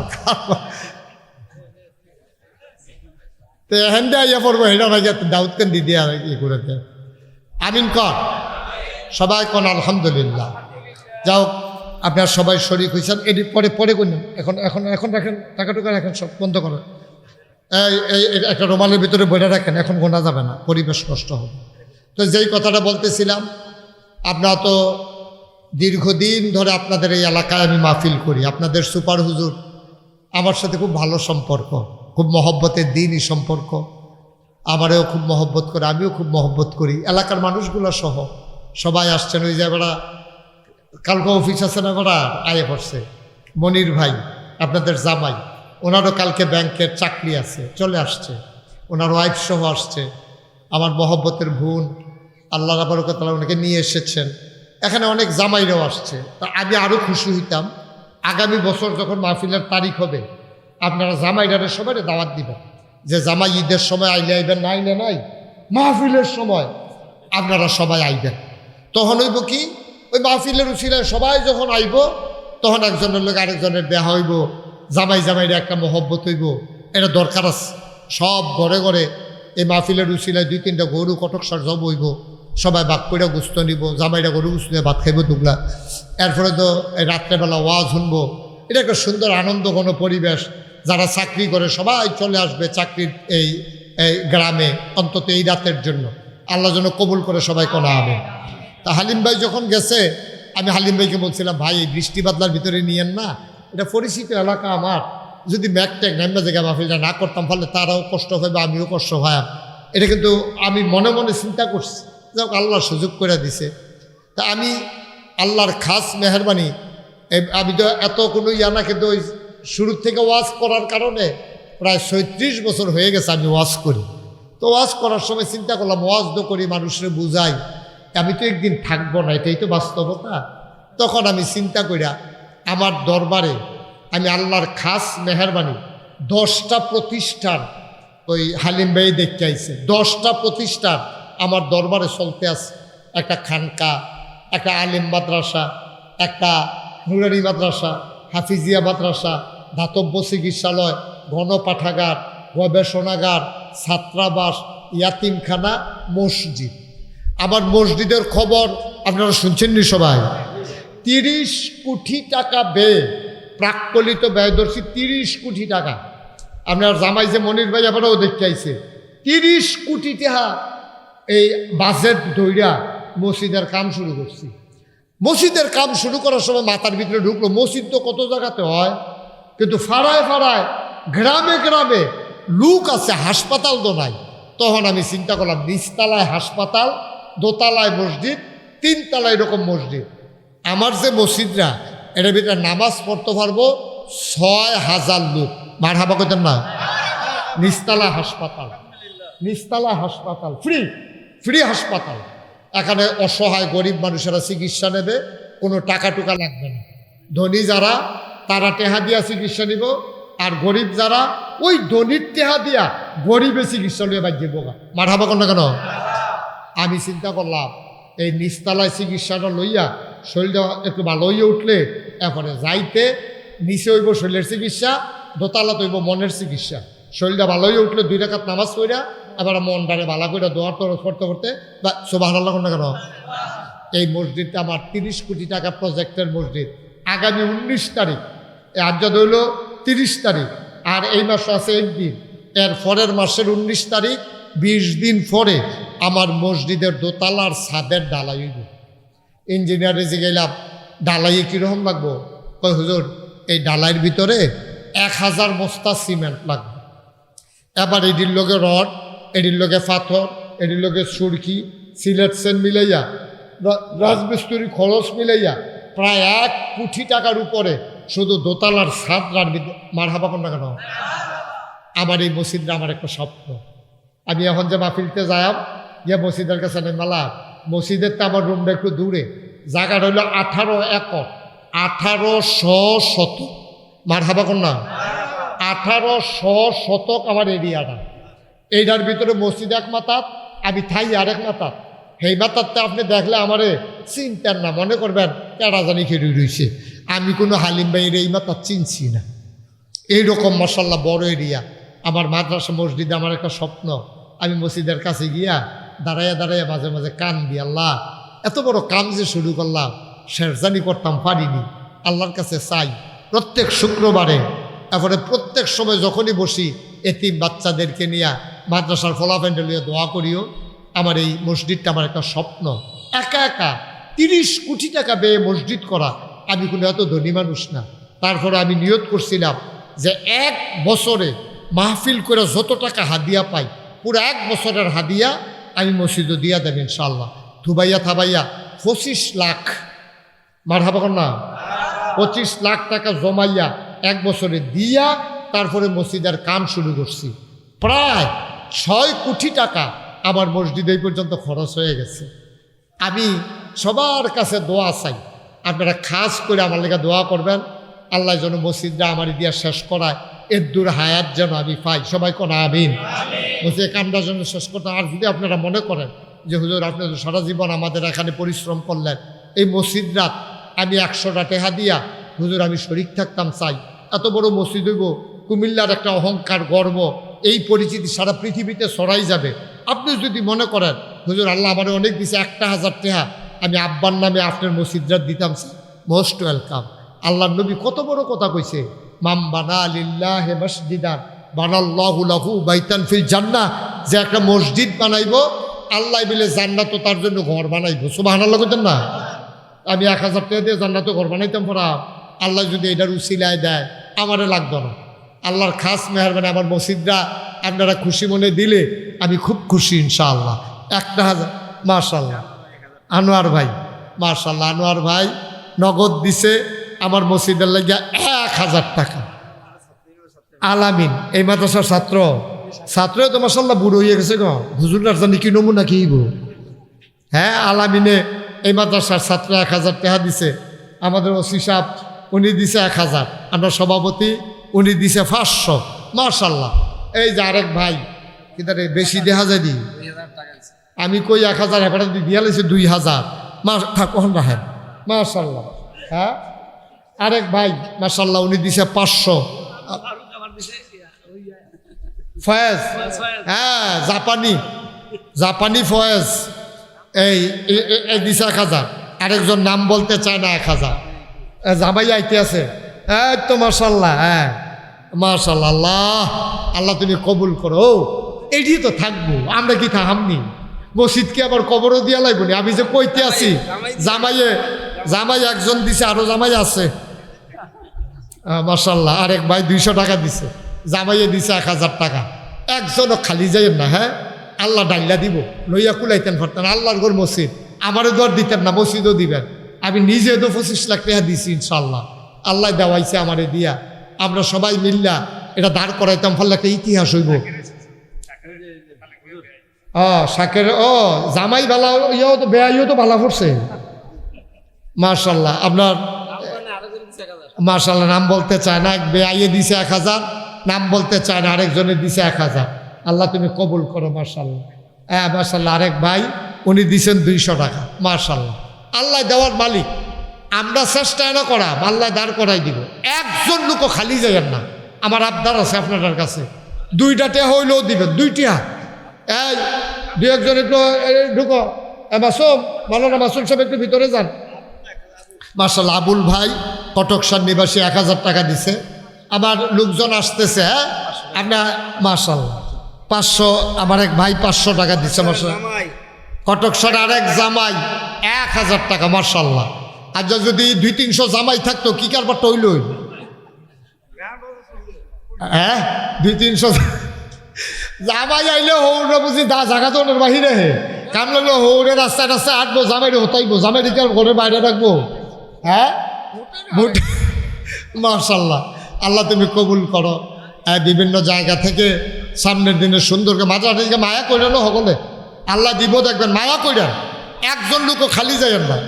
ওমর ফারুক 200 টাকা দিছে। আল্লাহ তুমি কবুল করো। যারা দিবেন তারা বার করে রাখেন। 100, 200, 10, 20 টাকা টেহা না, কিন্তু আপনিও দিচ্ছেন, শরিক হয়েছেন, এটা হলো বড় কথা।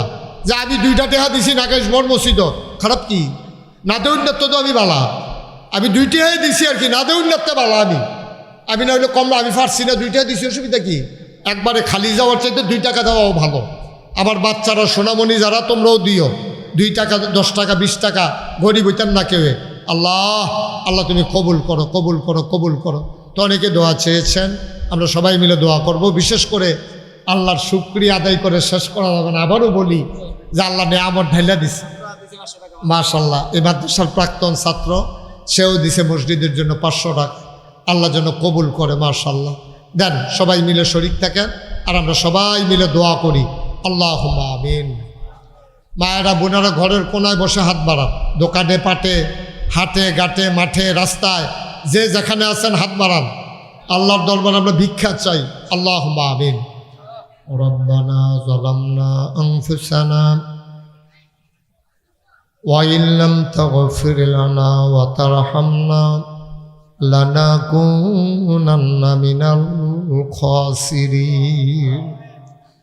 রব্বানা আতিনা ফিদ দুনিয়া হাসানাতাও ওয়া ফিল আখিরাতি হাসানা ওয়া কিনা আযাবান নার।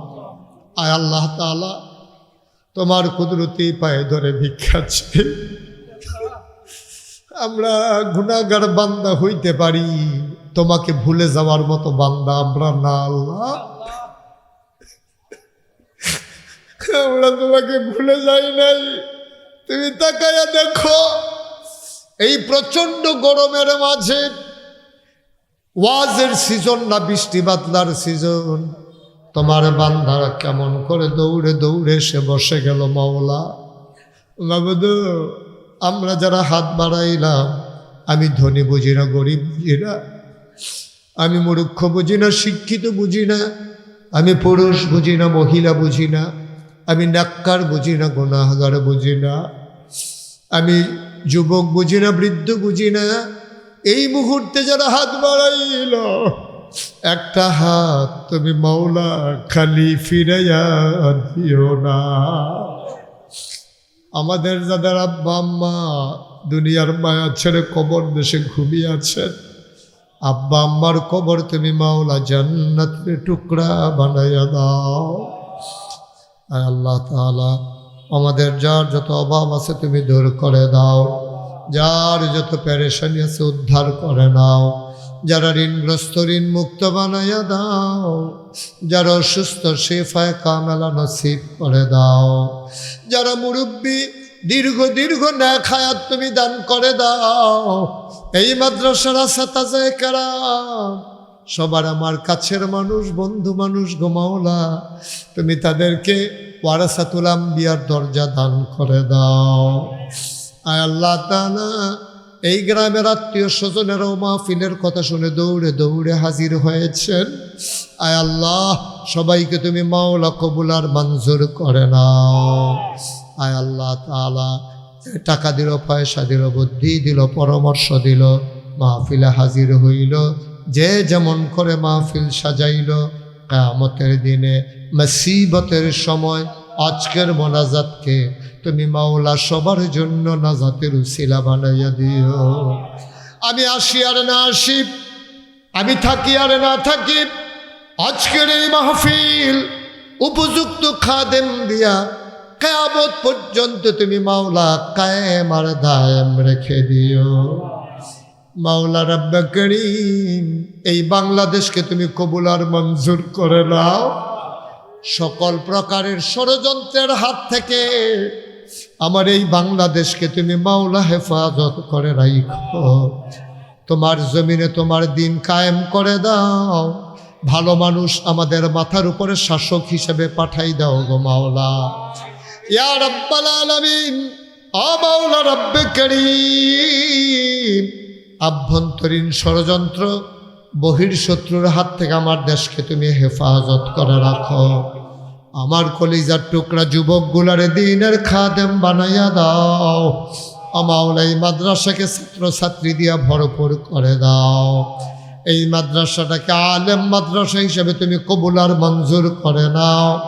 ইয়া রাব্বাল আলামিন, মাওলা রব্বে করিম, মাদ্রাসা পরিচালনা পর্ষদে যারা আছেন সবাইকে সুস্থতার সাথে খেদমত করে যাওয়ার তৌফিক দান করে দাও।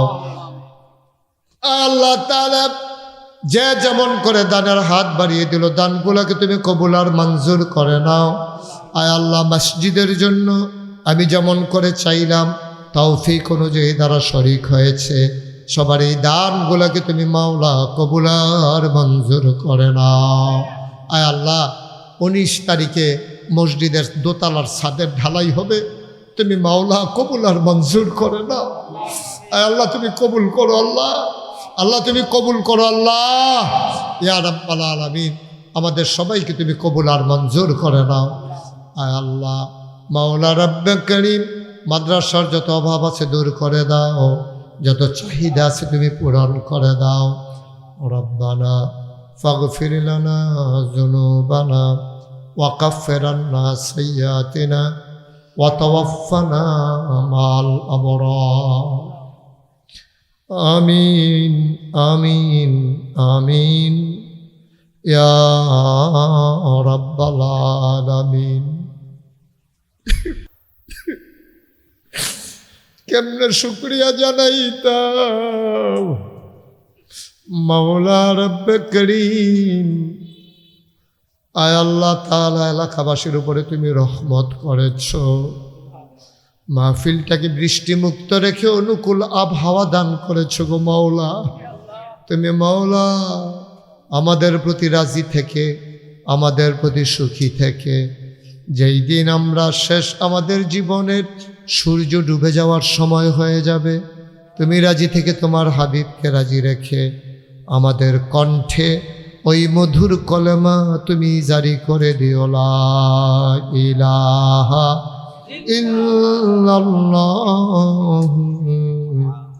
মুহাম্মাদুর রাসূলুল্লাহ সাল্লাল্লাহু আলাইহি ওয়াসাল্লাম। আসসালামু আলাইকুম ওয়া রাহমাতুল্লাহি ওয়া বারাকাতুহু। মাশাআল্লাহ মাশাআল্লাহ।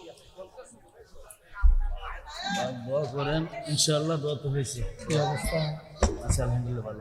সাইদুল্লাহ আরেকটা মাদ্রাসা হয়েছে, দিনিয়া মাদ্রাসা। আলহামদুলিল্লাহ আলহামদুলিল্লাহ।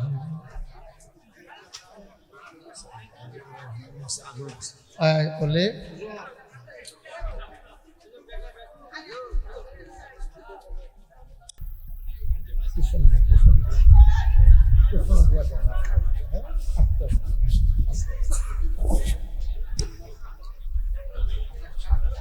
আসসালামু আলাইকুম ওয়া রাহমাতুল্লাহি ওয়া বারাকাতুহু।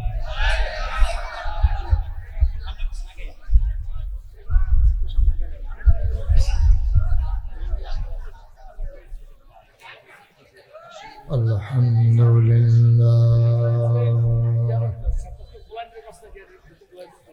আলহামদুলিল্লাহ নাহমাদুহু ওয়া নাস্তাঈনুহু ওয়া নাস্তাগফিরুহু ওয়া নাউযু বিল্লাহ ونعوذ بالله من شرور أنفسنا ومن سيئات أعمالنا من يهد الله فلا مضل له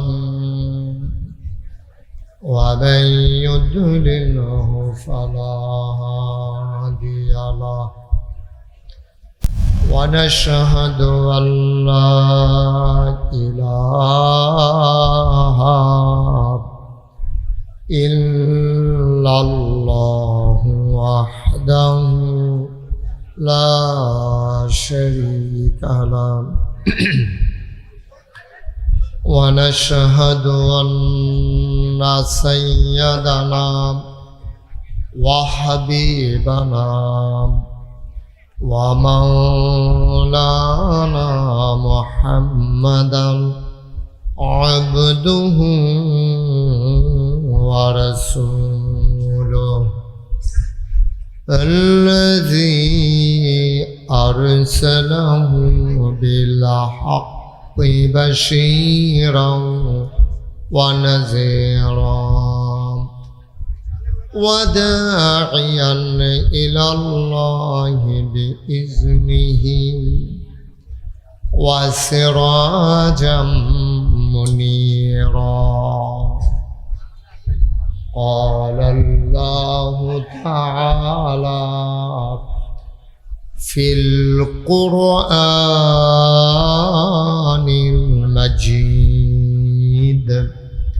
وفي فرقانه الحميد সবাই পড়ুন أعوذ بالله من الشيطان الرجيم بسم الله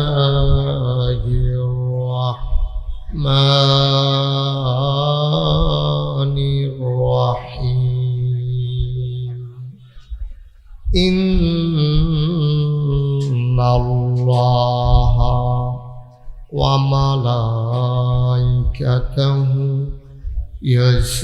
يصلون على النبي يا أيها الذين آمنوا صلوا عليه وسلموا تسليما اللهم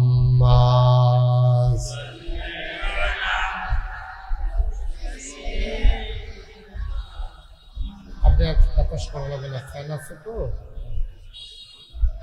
এখানের আওয়াজটা বন্ধ করুন না আওয়াজটা তো সমস্যা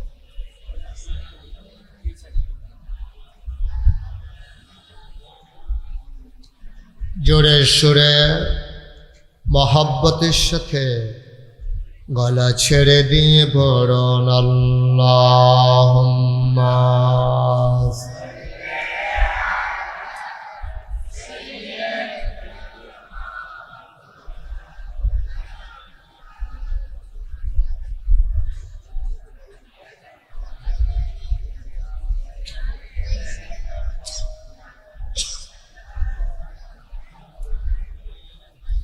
জীবন যদি যায় চলে যাক ঈমান ছাড়া যাবে না জীবন যদি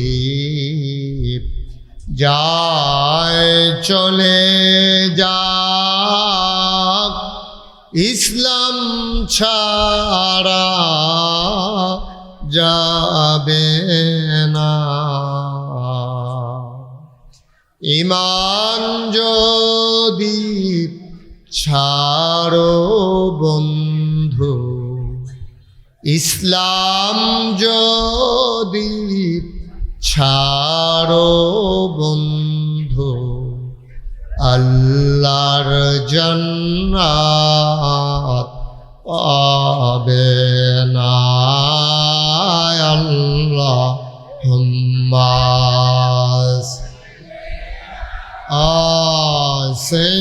সাইয়্যিদিনা মাওলানা মুহাম্মদ وعلى آله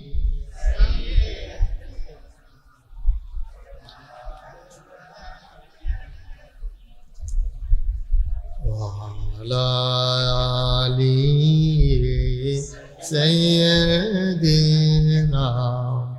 مولانا بلغ العلا بكماله كشف الدجى بجماله حسنت جميع خصاله صلوا عليه قدرت کی تماشا ہے مدینہ کی گلی میں جنت کی نمونہ ہے مدینہ کی گلی میں بلغ العلا بکمالہ کشف الدجى بجمالہ حسنت جميع خصاله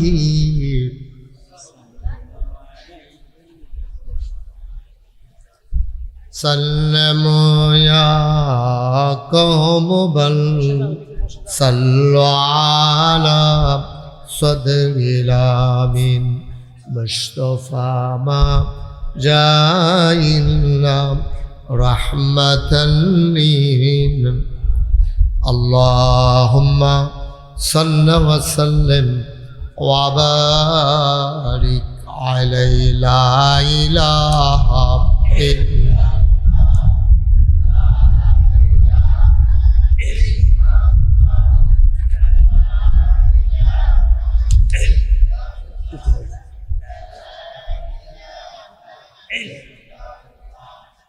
لا إله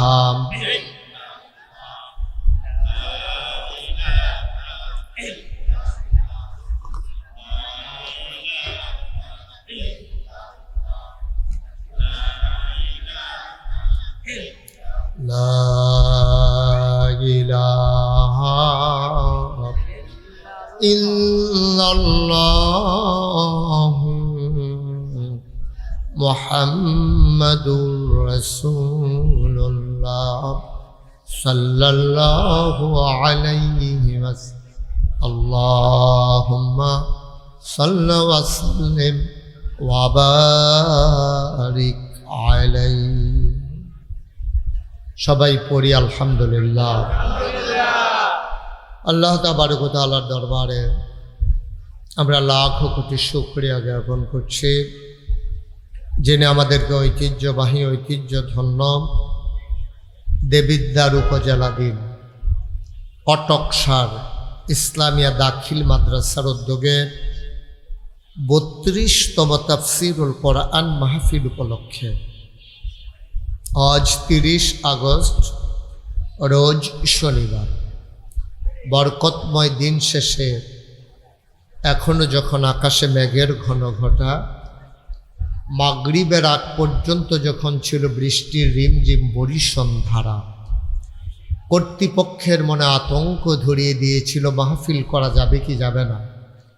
সকল জল্পনা কল্পনার অবসান ঘটিয়ে যিনি সামান্য সময়ের জন্য বৃষ্টিমুক্ত রাত আমাদেরকে উপহার দিলেন, এই এলাকার হাজার হাজার মানুষ থেকে যাচাই করে বাছাই করে করুণা করে দয়া করে মায়া করে সকল প্রকারের ঝামেলা থেকে মুক্ত রেখে অসুস্থতা থেকে সুস্থ রেখে যিনি আমাদেরকে আজকের আয়োজনে আসার বসার তৌফিক এনায়েত করলেন, আলিশা মাবুদের দরবারে অবনত মস্তকে সশ্রদ্ধ চিত্তে হৃদয়ের সবটুকুন আবেগ উচ্ছ্বাস ভালোবাসা আকুতি কাকুতি মিনতি জমা করে মাবুদের শিখানো কালেমা দিয়ে চিৎকার করে সবাই পড়ি আলহামদুলিল্লাহ।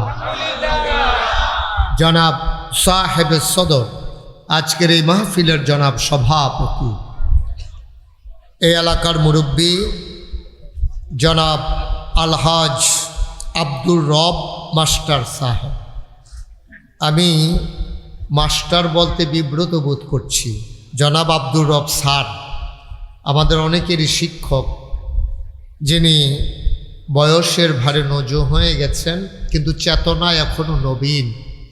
দুই কথার মাঝে তিনি অনেকগুলো কথা তুলে ধরেছেন। আজকের মাহফিলের প্রধান আলোচক বিশিষ্ট ইসলামী চিন্তাবিদ মুফাসসিরে কোরআন পার্শ্ববর্তী চান্দিনা আল আমিন ইসলামিয়া কামিল মাদ্রাসার ভারপ্রাপ্ত অধ্যক্ষ এবং প্রধান মুহাদ্দিস হযরত মাওলানা মাহবুবুর রহমান আশরাফি সাহেব মাগরিবের করে কথা বলেছেন হাবিবুর রহমান কাফি সাহেব চাঁদপুরি, আমন্ত্রিত অতিথিবৃন্দ, আজকের আয়োজনে উপস্থিত যিনি আমাদেরকে ডেকে নিয়ে এসেছেন মৌলানা আব্দুল হালিম মিয়াজি সাহেব, আপনাদের এলাকার কৃতি সন্তান, যিনি নেত্রকোনার পুলিশ সুপারের দায়িত্ব পালন করছেন, ওসি হিসাবে দায়িত্ব পালন করছেন, এবং উপস্থিত আছেন আমার প্রিয় উপস্থাপক জনাব হযরত মাওলানা মোহাম্মদ মাসুম, উপস্থিত এই এলাকার দিনদার আশিকিন মুহিব্বিন, মাদ্রাসার আসাতাজায়ে কেরাম, এই এলাকার বিভিন্ন মসজিদের ইমাম সাহেবান, ওলামায়ে কেরাম, মুরব্বিয়ানে আযাম, কলিজার টুকরা যুবকেরা, পর্দার আড়ালের আমার মা ও বোনেরা, সবার প্রতি আমার আবারও আন্তরিক সশ্রদ্ধ সালাম। আসসালামু আলাইকুম ওয়া রাহমাতুল্লাহি ওয়া বারাকাতুহু। বন্ধুগণ, লম্বা সময় আমরা কথা বলবো না, যেহেতু আল্লাহ সুযোগ করে দিয়েছেন। আল্লাহর শুকরিয়া আমাদেরকে আদায় করাই লাগবে। আল্লাহ তাবারক ওয়া তাআলা যদি মাগরিবের আগে যেমন ছিল দিনের অবস্থা যদি এমন রেখে দিতেন, আমাদের কিচ্ছুই করার ছিল না। আল্লাহ সুযোগ করে দিয়েছেন, এজন্য শুকরিয়া আদায়ের দরকার আছে নাকি নাই? আমার ভাইয়েরা একটু বসতে হবে পেছনে গিয়া, এখানে দাঁড়াই থাকা যাবে না। সবাই জায়গাটা ছেড়ে দেন। আপনি সরেন, বসেন, গিয়ে বসেন। একটা লোকও দাঁড়াই থাকা যাবে না, জায়গা আছে তো পেছন সামনে এখনো। এই জায়গাটা ফাঁকা করা লাগবে একটু দ্রুত। আর এই রাস্তার পাশে আমি আওয়াজ করলে তো কথা বলা যাবে। এখান থেকে সবাইকে সরে ওই পাশে পাঠাই দেন। একটু সুযোগ দেন, আল্লাহ সুযোগ করে দিয়েছেন, এটা শুকরিয়া আদায় করা দরকার। এখানে বাচ্চাদেরকে কাউকে দাঁড়াইতে দিয়েন না। আর আপনাদেরকে বারবার বলা লাগে কেন? কয়েকবার ইশারা দিলাম, আপনি এভাবে বসে থাকতে পারবেন? সবাইকে সরাই দেন এখান থেকে, আওয়াজ তো আসবেই। বাচ্চা থেকে গেটের বাইরে আপনি দাঁড়ান, ভিতরে দাঁড়াইয়া লাভ হইব কি? বাইরে দাঁড়াই একটু সরাই দেন, লোকজনকে একটু কষ্ট করেন। জি, তা আমরা সবাই পড়ি আলহামদুলিল্লাহ। যেহেতু আল্লাহ সুযোগ করে দিয়েছেন, একটু মনোযোগের সাথে আমরা কথা শুনবো ইনশাআল্লাহ। কারো কারণে কেউ যেন বিরক্ত না হয়। বাচ্চারা কেউ কথা বললো না, তোমরা খুব মনোযোগের সাথে কথা শুনবা। ভালো না লাগলে উঠে যাবা। আমি কারো উপকার করতে পারলাম না, কিন্তু ক্ষতি করার অধিকার আমার নাই। এটা আমার অধিকারের বাইরে। আমি কারো ক্ষতি করার মতো রাইট অধিকার আমার। আমি উপকার করতে নাই পারি, কিন্তু ক্ষতি করার অধিকার কারো নাই। আপনার কারণে দূর দূরান্ত থেকে বৃষ্টি স্নাত রাতে যারা মাহফিলে এসেছেন, তারা যদি আপনার কারণে ওয়াজ শুনতে না পারে, কিয়ামতের ময়দানে আল্লাহ যদি জিজ্ঞেস করে, আপনি কী বলবেন? যে তুমি তো নিজে শুনলাই না, আরেকজনের ক্ষতি করলাম। এই কাজটা আমাদের লক্ষণ না, এটা কাফেরদের লক্ষণ। নবীজি যখন কোরআন তেলাওয়াত করতেন, আর এই কোরআনের তেলাওয়াত শুনে মানুষগুলো যখন দ্বীনের পথে চলে আসতো, এখন কাফেররা মিললে বুদ্ধি করছে, আরে এই কথার ভিতরে তো জাদু আছে। এখন কি করা? তো মুহাম্মদ, সবাই পড়েন সাল্লাল্লাহু, যেখানেই কোরআন তেলাওয়াত করবে সবাইকে আমরা চিৎকার চেঁচামেচি করব, যেন কেউ শুনতে না পারে। তখন নবীজি তেলাওয়াত করতেন, আর চতুর্পার্শ্বে দাঁড়াইয়া বাচ্চাগুলাকে লালাই দিত। বাচ্চাগুলো চিৎকার করত, হট্টুগুল করত, নবীর আওয়াজটা যেন শোনা না যায়। তাইলে কাফেরেরা যেই কাজ করত, আমরা যারা ইমানদার মুমিন মুসলমান এই কাজ আমরা করব না। আমার আওয়াজের কারণে আরেকজন তো শুনতে পারবে না, তো এটা তো আমি অপরাধী হয়ে গেলাম। কাফেরদের কাজের সাথে আমার কাজ মিলে গেল। আমি আপনাদের পুরাতন লোক না। চান্দিনা আমার জীবনে সবচেয়ে বেশি মাহফিল করেছি চান্দিনা উপজেলায়। আর এই মাহফিলও আমি এসেছিলাম এই মাঠে। তখন এত বড় মাঠ ছিল না, আরও খালে কম ছিল জায়গা। ওই যে গাছটা পর্যন্ত বোধহয় ছিল, এর পরের জায়গাটা বোধহয় পরে ভরাট করা হয়েছে না? তাহলে আন্দাজ ঠিক আছে তো না? আচ্ছা ঠিক আছে, তাহলে যে আমি যে আইসি এটা প্রমাণ পাওয়া গেছে। হ্যাঁ, সবাই পড়ে না আমিন। আমরা কি এই আওয়াজে বলবো না আরো জোরে বলবো? আওয়াজ কারে কয় দেখাই দেবেন ইনশাআল্লাহ। পড়েন সুবহানাল্লাহ, বলেন আলহামদুলিল্লাহ, আল্লাহু আকবার। সবাই পড়েন আলহামদুলিল্লাহ। বন্ধুগণ, কোনোভাবেই আমরা সময় নষ্ট করতে চাই না এই ভয়ে যে আবার যদি বৃষ্টি চলে আসে তার আগে আগে যেন আমরা শেষ করে দিতে পারি। আল্লাহর কাছে 1.5-2 ঘন্টা ভিক্ষা চাই। সবাই পড়েন আমিন। আল্লাহ পারেন না ইনশাআল্লাহ? আল্লাহ চাইলে পারেন। কর্তৃপক্ষ অনেক কষ্ট করেছেন, আপনাদের জন্য প্রথমে পলিথিন বিছাইছেন, তার উপর দিয়ে আবার হোগলা বিছাইছেন, নাইলে আপনারা বসার কথা ছিল না। আর ড্রেজারের মাটি হওয়ার কারণে এখানে বসা গেছে সুবিধা মতো। সুতরাং আমরা যতক্ষণ আলোচনা চলবে খুব মনোযোগের সাথে আমরা কথা শুনবো। ওয়ামা তৌফিকি ইল্লা বিল্লাহ।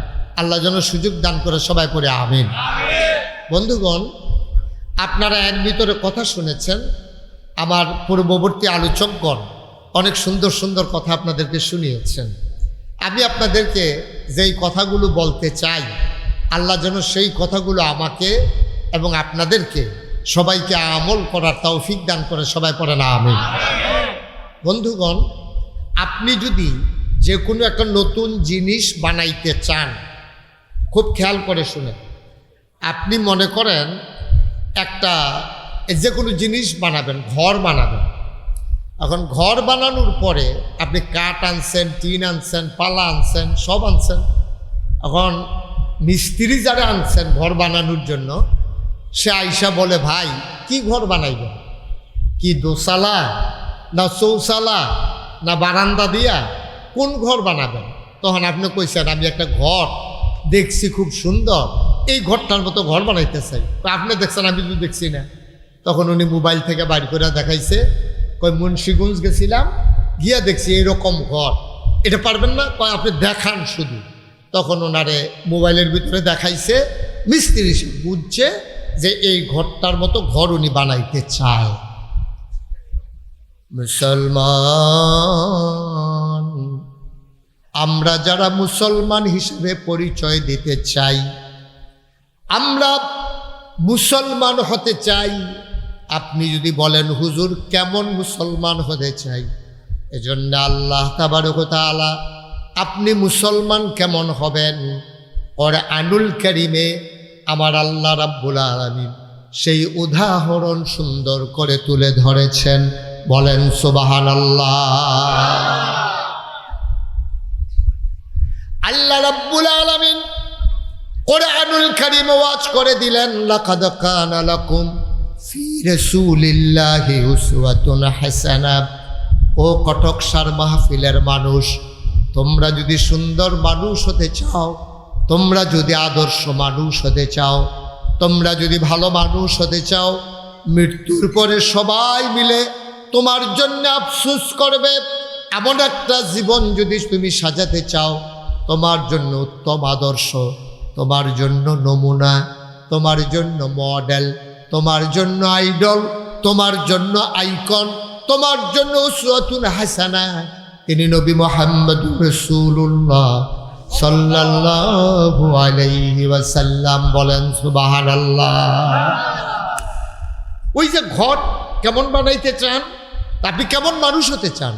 আপনি যদি সোনার মানুষ হতে চান, তাইলে সোনার মানুষের নমুনা লাগবে, মডেল লাগবে, উসওয়াতুন হাসানাহ তিনি আইডল, তিনি আইকন, তিনি নবী মুহাম্মদুর রাসূলুল্লাহ সাল্লাল্লাহু আলাইহি ওয়াসাল্লাম। এই যে আমার আগে মাহবুবুর রহমান আশরাফি ভাই বলছেন না যে আমরা নমুনা। আমার ছেলেরা চুল কাটতে যায় সেলুনে। ওই দিন আমি কুমিল্লা শহরে এই চুল কাটাইতে গেছি। সেলুনে যাওয়ার পরে দেখি যে আমার পাশের চেয়ারে ছোট একটা বাচ্চার চুল কাটাইতেছে। তা আমি দেখলাম যে চুলগুলা কাটানোর পরে এখান দিয়ে দুইটা র্যাক দিছে। তা আমি বললাম যে কাটে, তার কি দাঁড়ে এই তার মাথাটা এরকম প্রস্তুত করে, কয় যে এটা তাহলে ছবি তুললে আনছে, তার মায় ফিসে বইয়া রয়েছে। আমি কই এই রেখে যে এবিডির কলজাত র্যাক দৌড়াইব, এবিডিও হনো টের পাইছে না। এই ছোট 2-3 বছরের বাচ্চার আর চুলের ভিতরে এই র্যাকটা দৌড়াইয়া এদুরা বাচ্চা, সে বুঝে, সে কি বুঝে? এটা মার কাছে ভাল লাগছে, তার বাপে মিলে বিদেশ থাকে, তো এবিডি চুল কাটানোর পরে ভিডিও কল দিয়া তারে দেখাইব। এলেগে বিড়ি হেন্দা দুইটা র্যাক দিছে। আপনি যে কি সর্বনষ্ট করছেন আম্মা, আপনি বুঝেন নাই? আমি বলছি যে বাচ্চারা মায়ের গর্ভ থেকে কেউ খারাপ হয়ে আসে না, বাচ্চা খারাপ হয় পরবর্তী কারণে, মায়ের কারণে, বাবার কারণে, পরিবার আর সমাজের কারণে। ঠিক কিনা বল? এমনি এমনি কেউ খারাপ হয় না তো। জন্মের সময় এই যে হিন্দুর ঘরে যে বাচ্চারা হয়, তেও কিন্তু মুসলমান হিসাবে জন্ম নেয়। ইহুদির ঘরে যে বাচ্চারা হয়, তেও কিন্তু মুসলমান হিসাবে জন্ম নেয়। খ্রিস্টানের ঘরে যে বাচ্চারা হয় তেও মুসলমান হিসেবে জন্ম নেয়। আমরা যারা মুসলমানের ঘরে হইছি, আমরা তো এমনি মুসলমানের ঘরে জন্ম নিছি, মুসলমান হিসাবে হইছি। তাইলে হিন্দু হইল কবেতে, খ্রিস্টান হইল কবে, ইহুদি হইল কবে? তার মা তার বাবা তারে যখন বয়স হয়েছে তারে নিয়ে স্কুলে ভর্তি করাইছে। স্কুল হইল ইহুদিদের, স্কুল হইল খ্রিস্টানের। তারে আস্তে আস্তে তিল তিল করে ওই মুসলমান হিসাবে আল্লাহ যারে জন্ম দিছে, এই বাচ্চারা এখন ইহুদি হইছে, খ্রিস্টান হইছে, হিন্দু হইছে। এখন আমরা মুসলমান হইলাম কেমনে? যদি আপনি মুসলমান আব্বা আব্বার ঘরে জন্ম নেওয়ার পরে আপনি মুসলমানের জিন্দেগি করতে পারেন, তাইলে আপনি মুসলমান। আর না হইলে ইহুদির ঘরে জন্ম হইয়া যেমন ইহুদি হইছে, আপনি মুসলমানের ঘরে জন্ম হইয়াও আপনার দ্বারা ইহুদি খ্রিস্টান হিন্দু হওয়া সম্ভব। ঠিক কিনা বলেন? সহজ। এরকম হাজার হাজার প্রমাণ আছে। আপনি তো সলিমুদ্দি কলিমুদ্দির ঘরে হইছেন, আপনার না হইলে হুজুর, আর কি আপনার বাপে না হইলে হুজুরে মনে করেন, আপনার বাপে না হইলে কন্ট্রাক্টর, আপনার বাপে না হইলে দাড়ি রাখছে, পাঞ্জাবি গাও দিছে, টুপি মাথার দিছে, দিলেই যে আপনার বাপের ঘর আপনি মুসলমান হইতে পারবেন এমন কোনো প্রমাণ নাই। কারণ নবীর ঘরে জন্ম নিয়া কাফের হইছে, এরকম প্রমাণ আছে নাকি নাই? কথা আছে নাকি নাই? বাপ নবী, ফুত হইছে কাফের, আবার বাপ হইল কাফের, ফুত হইছে নবী। সুবহানাল্লাহ বলবেন না? তা আমরাও কাফের বাপের ঘরে হইয়াও আবার মুসলমান হইতে পারি, আবার মুসলমানের ঘরে জন্ম লইয়াও আবার কাফের হইতে পারি। সহজ, কোনো কঠিন কিচ্ছু না। এখন আপনি মুসলমান, এটার প্রমাণ কি? আপনি যে মুসলমান এটা প্রমাণ হইল আপনার সামনে দুইটা জিনিস, একটা হচ্ছে কোরআনুল কারীম, আর একটা হচ্ছে নবীর সুন্নাহ। এই দুইটা নিয়ম অনুযায়ী আপনার জীবন যদি চালাইতে পারেন তাইলে আপনি মুসলমান। আর এই দুইটার বাইরে যদি আপনি চলে যান, আপনি যত বড় দাড়ি রাখেন, আপনি যত বড় টুপি মাথার দেন, যত সুন্দর পাঞ্জাবি গাও দেন, আপনি মুসলমান না। কারণ আপনার ভিতরে কোরআন সুন্নাহ মোতাবেক জিন্দেগি পাওয়া যায় নাই। সহজ, কঠিন কোনো ওয়াজের দরকার নেই। আর এই মুসলমান বানানোর জন্য মুসলিম মনীষীগণ চিন্তা করেছেন, তাদেরকে কোরআন হাদিস তারা শিখবে কেমনে? মার গর্ভের থেকে তো কোরআন হাদিস কেউ শিখে না, তো শিখবে কেমনে? এই জন্য মনীষীগণ একটা পদ্ধতি চালু করে দিয়েছেন। এই পদ্ধতিগুলো হলো ওলামায়ে কেরামের হালকা, এই পদ্ধতিগুলো হইল পীর মাশায়েখদের খানকা, এই পদ্ধতিগুলো হইল আলেম ওলামাদের মাদ্রাসা। সুবহানাল্লাহ বলবেন না? এই কটকসার মাদ্রাসাটা প্রতিষ্ঠা লগ্ন থেকে এই কাজটাই করে যাচ্ছে। বাচ্চাগুলারে আইনা এখানে আপনি দিছেন, হুজুরেরা তারে কোরআন শরীফ শিখাইছে, তারে 5 ওয়াক্ত নামাজ শিখাইছে, তারে রোজার মাসে রোজা রাখন লাগবো শিখাইছে, এমনি শিখাইয়া শিখাইয়া শিখাইয়া শিখাইয়া তারে মুসলমান বানানো হয়েছে। আফসোস কি জানেন? যে কোরআন সুন্নাহর শিক্ষা দিয়া মুসলমান বানানোর কথা ছিল, বাংলাদেশে শতকরা 92 জন লোক মুসলমান। এই 92 জন লোক মুসলমানের দেশে শিক্ষা কারিকুলাম থেকে, শিক্ষা ব্যবস্থা থেকে ইসলামকে শুধু স্কুল কলেজ না, স্কুল কলেজ মাদ্রাসা মক্তব সব জায়গা থেকে কোরআন হাদিসকে ঝেটিয়ে পিটিয়ে বিদায় করে দেওয়া হয়েছে। ঠিক কিনা বলেন? সর্বনাশ করে দিস। এখন ফলাফল আরে করে একবারে বসেন, নাইলে বন্ধ করে নিয়ে চলে যান। হ্যাঁ, আপনাকেই বলতেছি, শোনেন আপনি। আরে বাচ্চারা কথাগুলো আপনার কেউ দেখেন না, একটা শব্দ করতে দিয়েন না, একটু সুযোগ করে দেন। প্রতিদিন এখানে মাহফিল হয়, সুতরাং বাৎসরিক একটা মাহফিল। আপনার কথা বললে, বিরক্ত করলে আমি কথা বলতে পারবো না। একটু মনোযোগের সাথে শুনেন, জরুরি কিছু কথা নিয়ে আমরা যেন বাড়িতে যেতে পারি। আল্লাহ যেন তৌফিক দান করে। সবাই পড়ে না আমিন। এই খালি তুমি পা নামায় বসো সুন্দর করে, কার দিকে পা দিয়ে রাখছো, আবার চায় কারো দিয়ে। সবাই পড়েন আলহামদুলিল্লাহ। তো যেই কথাটা বলতেছিলাম, যে দেখেন ঝেটিয়ে পিটিয়ে বিদায় করা হয়েছে ইসলামকে। শিক্ষা ব্যবস্থার ভিতরে ফলাফান্ডে শিখায় কেমনে সাইকেল চালান লাগে, ব্যাংক কেমনে লাফায়। মাইয়া ফান্ডে শিখায় কেমনে আলুর ভর্তা বানান লাগে, চাদর কেমনে বিছায়। নাউজুবিল্লাহ বলবেন না? জোরে কন নাউজুবিল্লাহ। আচ্ছা আপনি বলেন তো, দেখছো কারবার,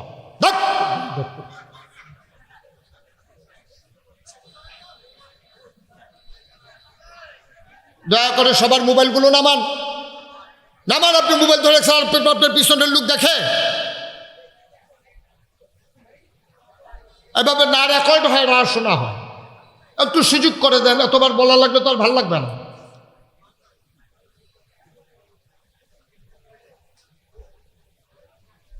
তো যেই কথাটুকুন বলতেছিলাম, তো শিক্ষা মানুষকে কি করবে, মানুষে পরিণত করবে। আমরা সবাই কিন্তু পশু হিসাবে জন্ম, প্রাণী। প্রাণ থাকলে প্রাণী হয়, মন না থাকলে মানুষ হওয়া যায় না। এই প্রাণী থেকে মানুষ বানানোর জন্য হলো শিক্ষা।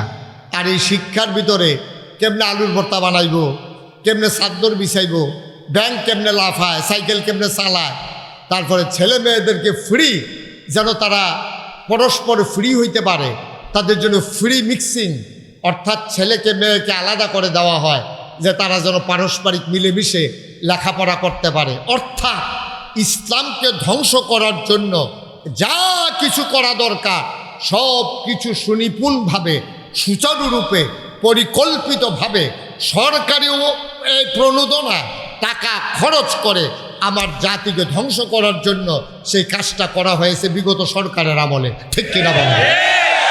একেবারে পরিকল্পিতভাবে ঠান্ডা মাথায় করা হয়েছে। ঠান্ডা মাথায় একেবারে যেন মানুষ যেন পশুতে পরিণত হয়। কারণ পশুর দেশে পশু হইলেই সুবিধা, পশুর মাঝে মানুষ হইলেই অসুবিধা।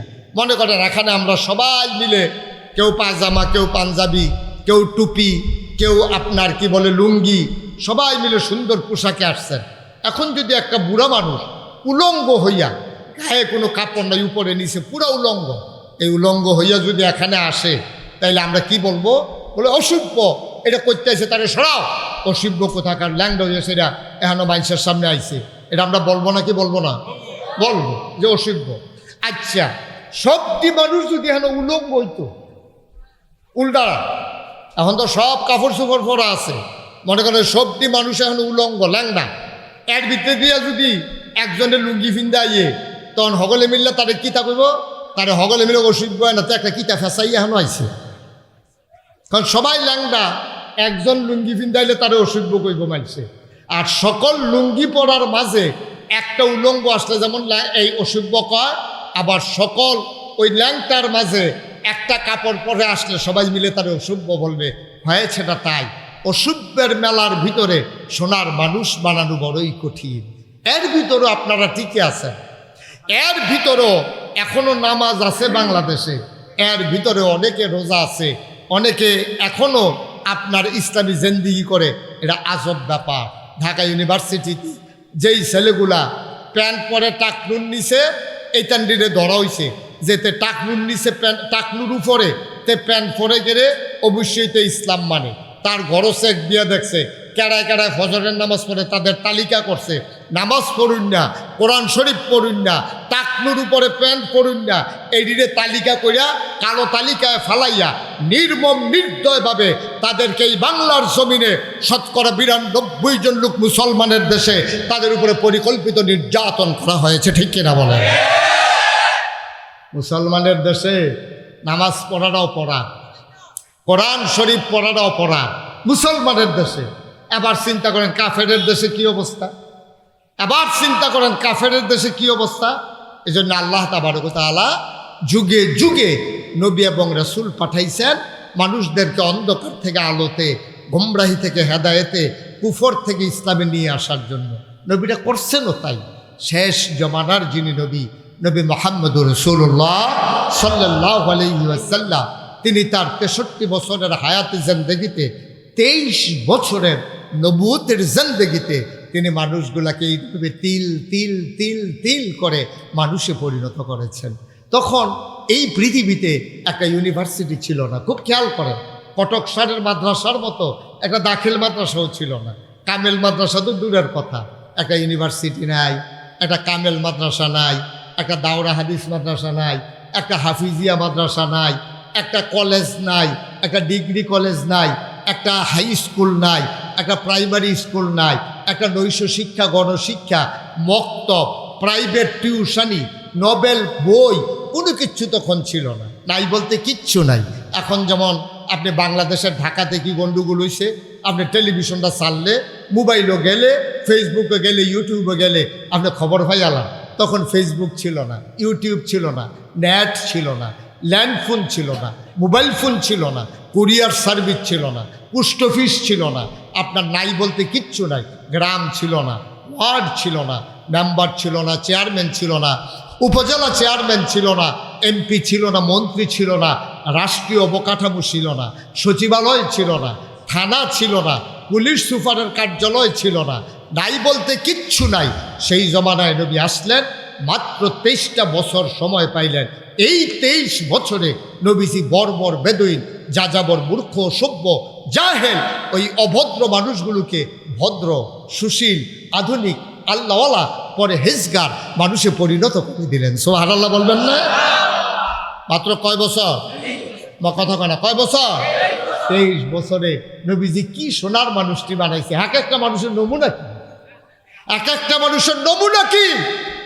আবু বকর, উমর, উসমান, আলী, তালহা, জুবায়ের, আব্দুর রহমান ইবনে আউফ, সাদ ইবনে রাবিয়া, এক একজন মানুষের মর্যাদা কত, নমুনা কেমন, চরিত্র কেমন, লেনদেন কেমন, স্বভাব চরিত্র কেমন, এক একটা মানুষ উদাহরণ হয়ে আছে আজকে জাতির কাছে।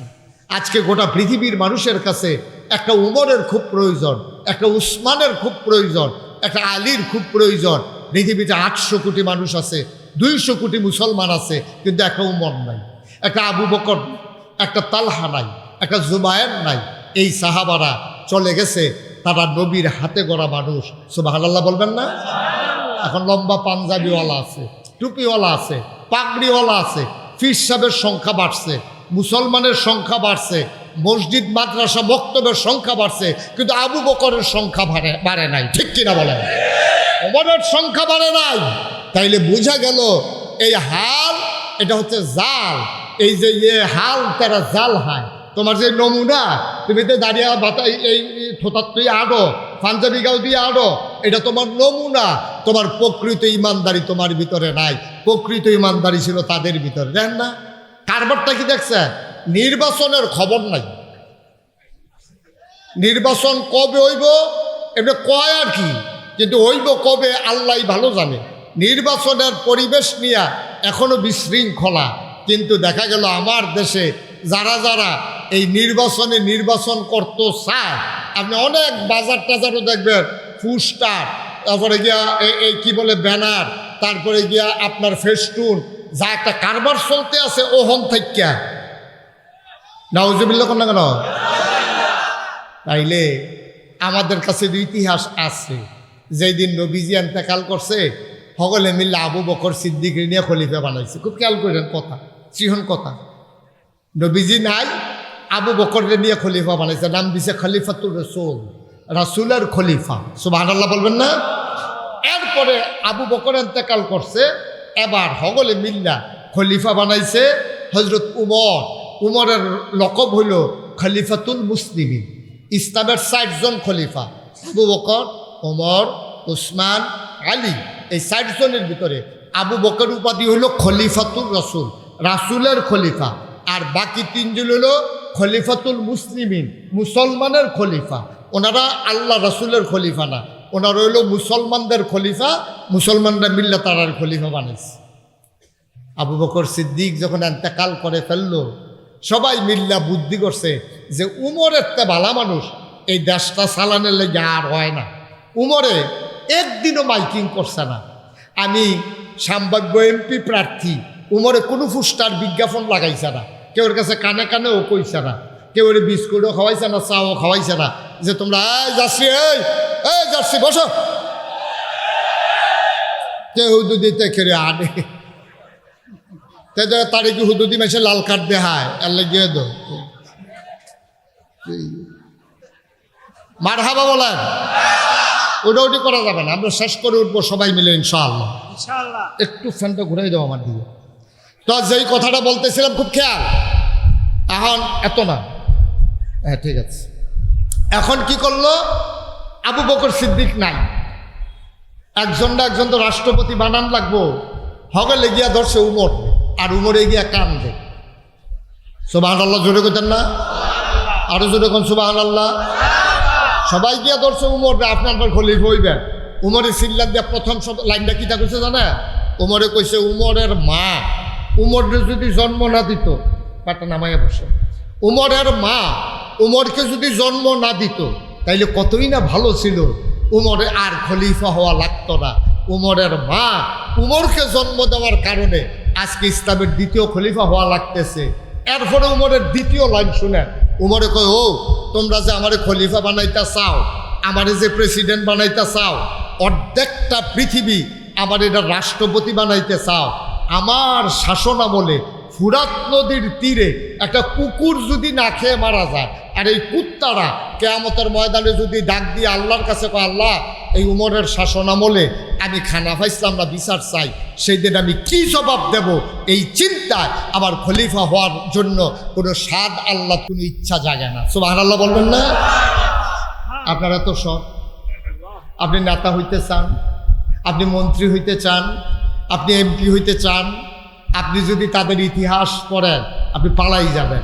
সবাই মিল্লা বানাইতে চাইলেও আপনি লুকাই যাবেন, আপনি হইতে চাইবেন না। এটা চাওয়ার জিনিস না, এটা মারাত্মক সাংঘাতিক অবস্থা। বাংলাদেশও দেখিয়া আপনি ক্ষমতা গিয়া এরপরে ঠিক আর থাকে গো, ঠিকও তো থাকে না। এত ক্ষমতা লইয়া, এত পেপু লইয়া, এত পুলিশ বাহিনী লইয়া 17 বছর পাকাপুক্ত করার পরেও এরপরেও তো গড়ও থাকবো দূরের কথা, দেশও থাকবো দূরের কথা, দেশ থেকে তো কেমন লাগছে, ঠিক কিনা কম? তাইলে বোঝা গেল সব কিছুর একটা শেষ আছে। ভাই সাহেব, এত রং না, এত রং না। আপনি যে রং মনে করছেন দুনিয়াটা এত রং না। আপনি মনে করছেন হিসাব দেওয়া লাগবে। আজকে বাংলাদেশের প্রধান নির্বাচন কমিশনার ইসি কি বলছে জানেন? উনি বলছে যে যদি ভালো নির্বাচন না দিতে পারি, হয়তো জোতা আর নইলে দেশ ভাগন লাগবো, আর নইলে জেলো যাওয়ান লাগবো, এর বাইরে কোনো লাইন নাই। কারণ আগের তারা যেই ফতে এবারে বুঝ করে এই করছি, ঠিক কিনা কর? হয় দেশ ছাড়ন লাগবো, না হইলে জেলো যাওয়ান লাগবো, না হইলে জোতার ফিটা খাওয়ান লাগবো। বুঝছে হইনা কাম করেন, তাইলে তারাও বুঝছে যে যেমন তেমন করে আর চলবে না।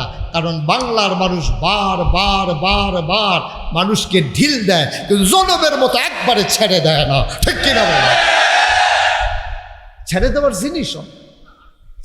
জিনিস আমি সালমান হযরত উমর তিনি কান্দার কয়, আল্লাহ উমরের মা যদি উমরকে জন্ম না দিত কতই না ভালো হতো। তাইলে উমর হয়তো মাটির সাথে মিশে যেত, হয়তো পশু যদি হইতো, কিয়ামতের ময়দানে উমর বিচারের মুখোমুখি হতো না। উমরকে আল্লাহ তোমার দরবারে জবাব দিতে হতো না, কেন আমি মানুষ হইলাম, কেন আমার মা আমার পেটে ধরল। সবাই মিলে আমার খলিফা বানাতে চায়, আমার গলায় গামছা লাগাতে চায়, আবার হাতে পায়ে বেড়ি লাগাতে চায়। আমি কেমনে জবাব দেব? এ মানুষগুলোর দায়িত্ব নেওয়া চারটিখানি কথা না।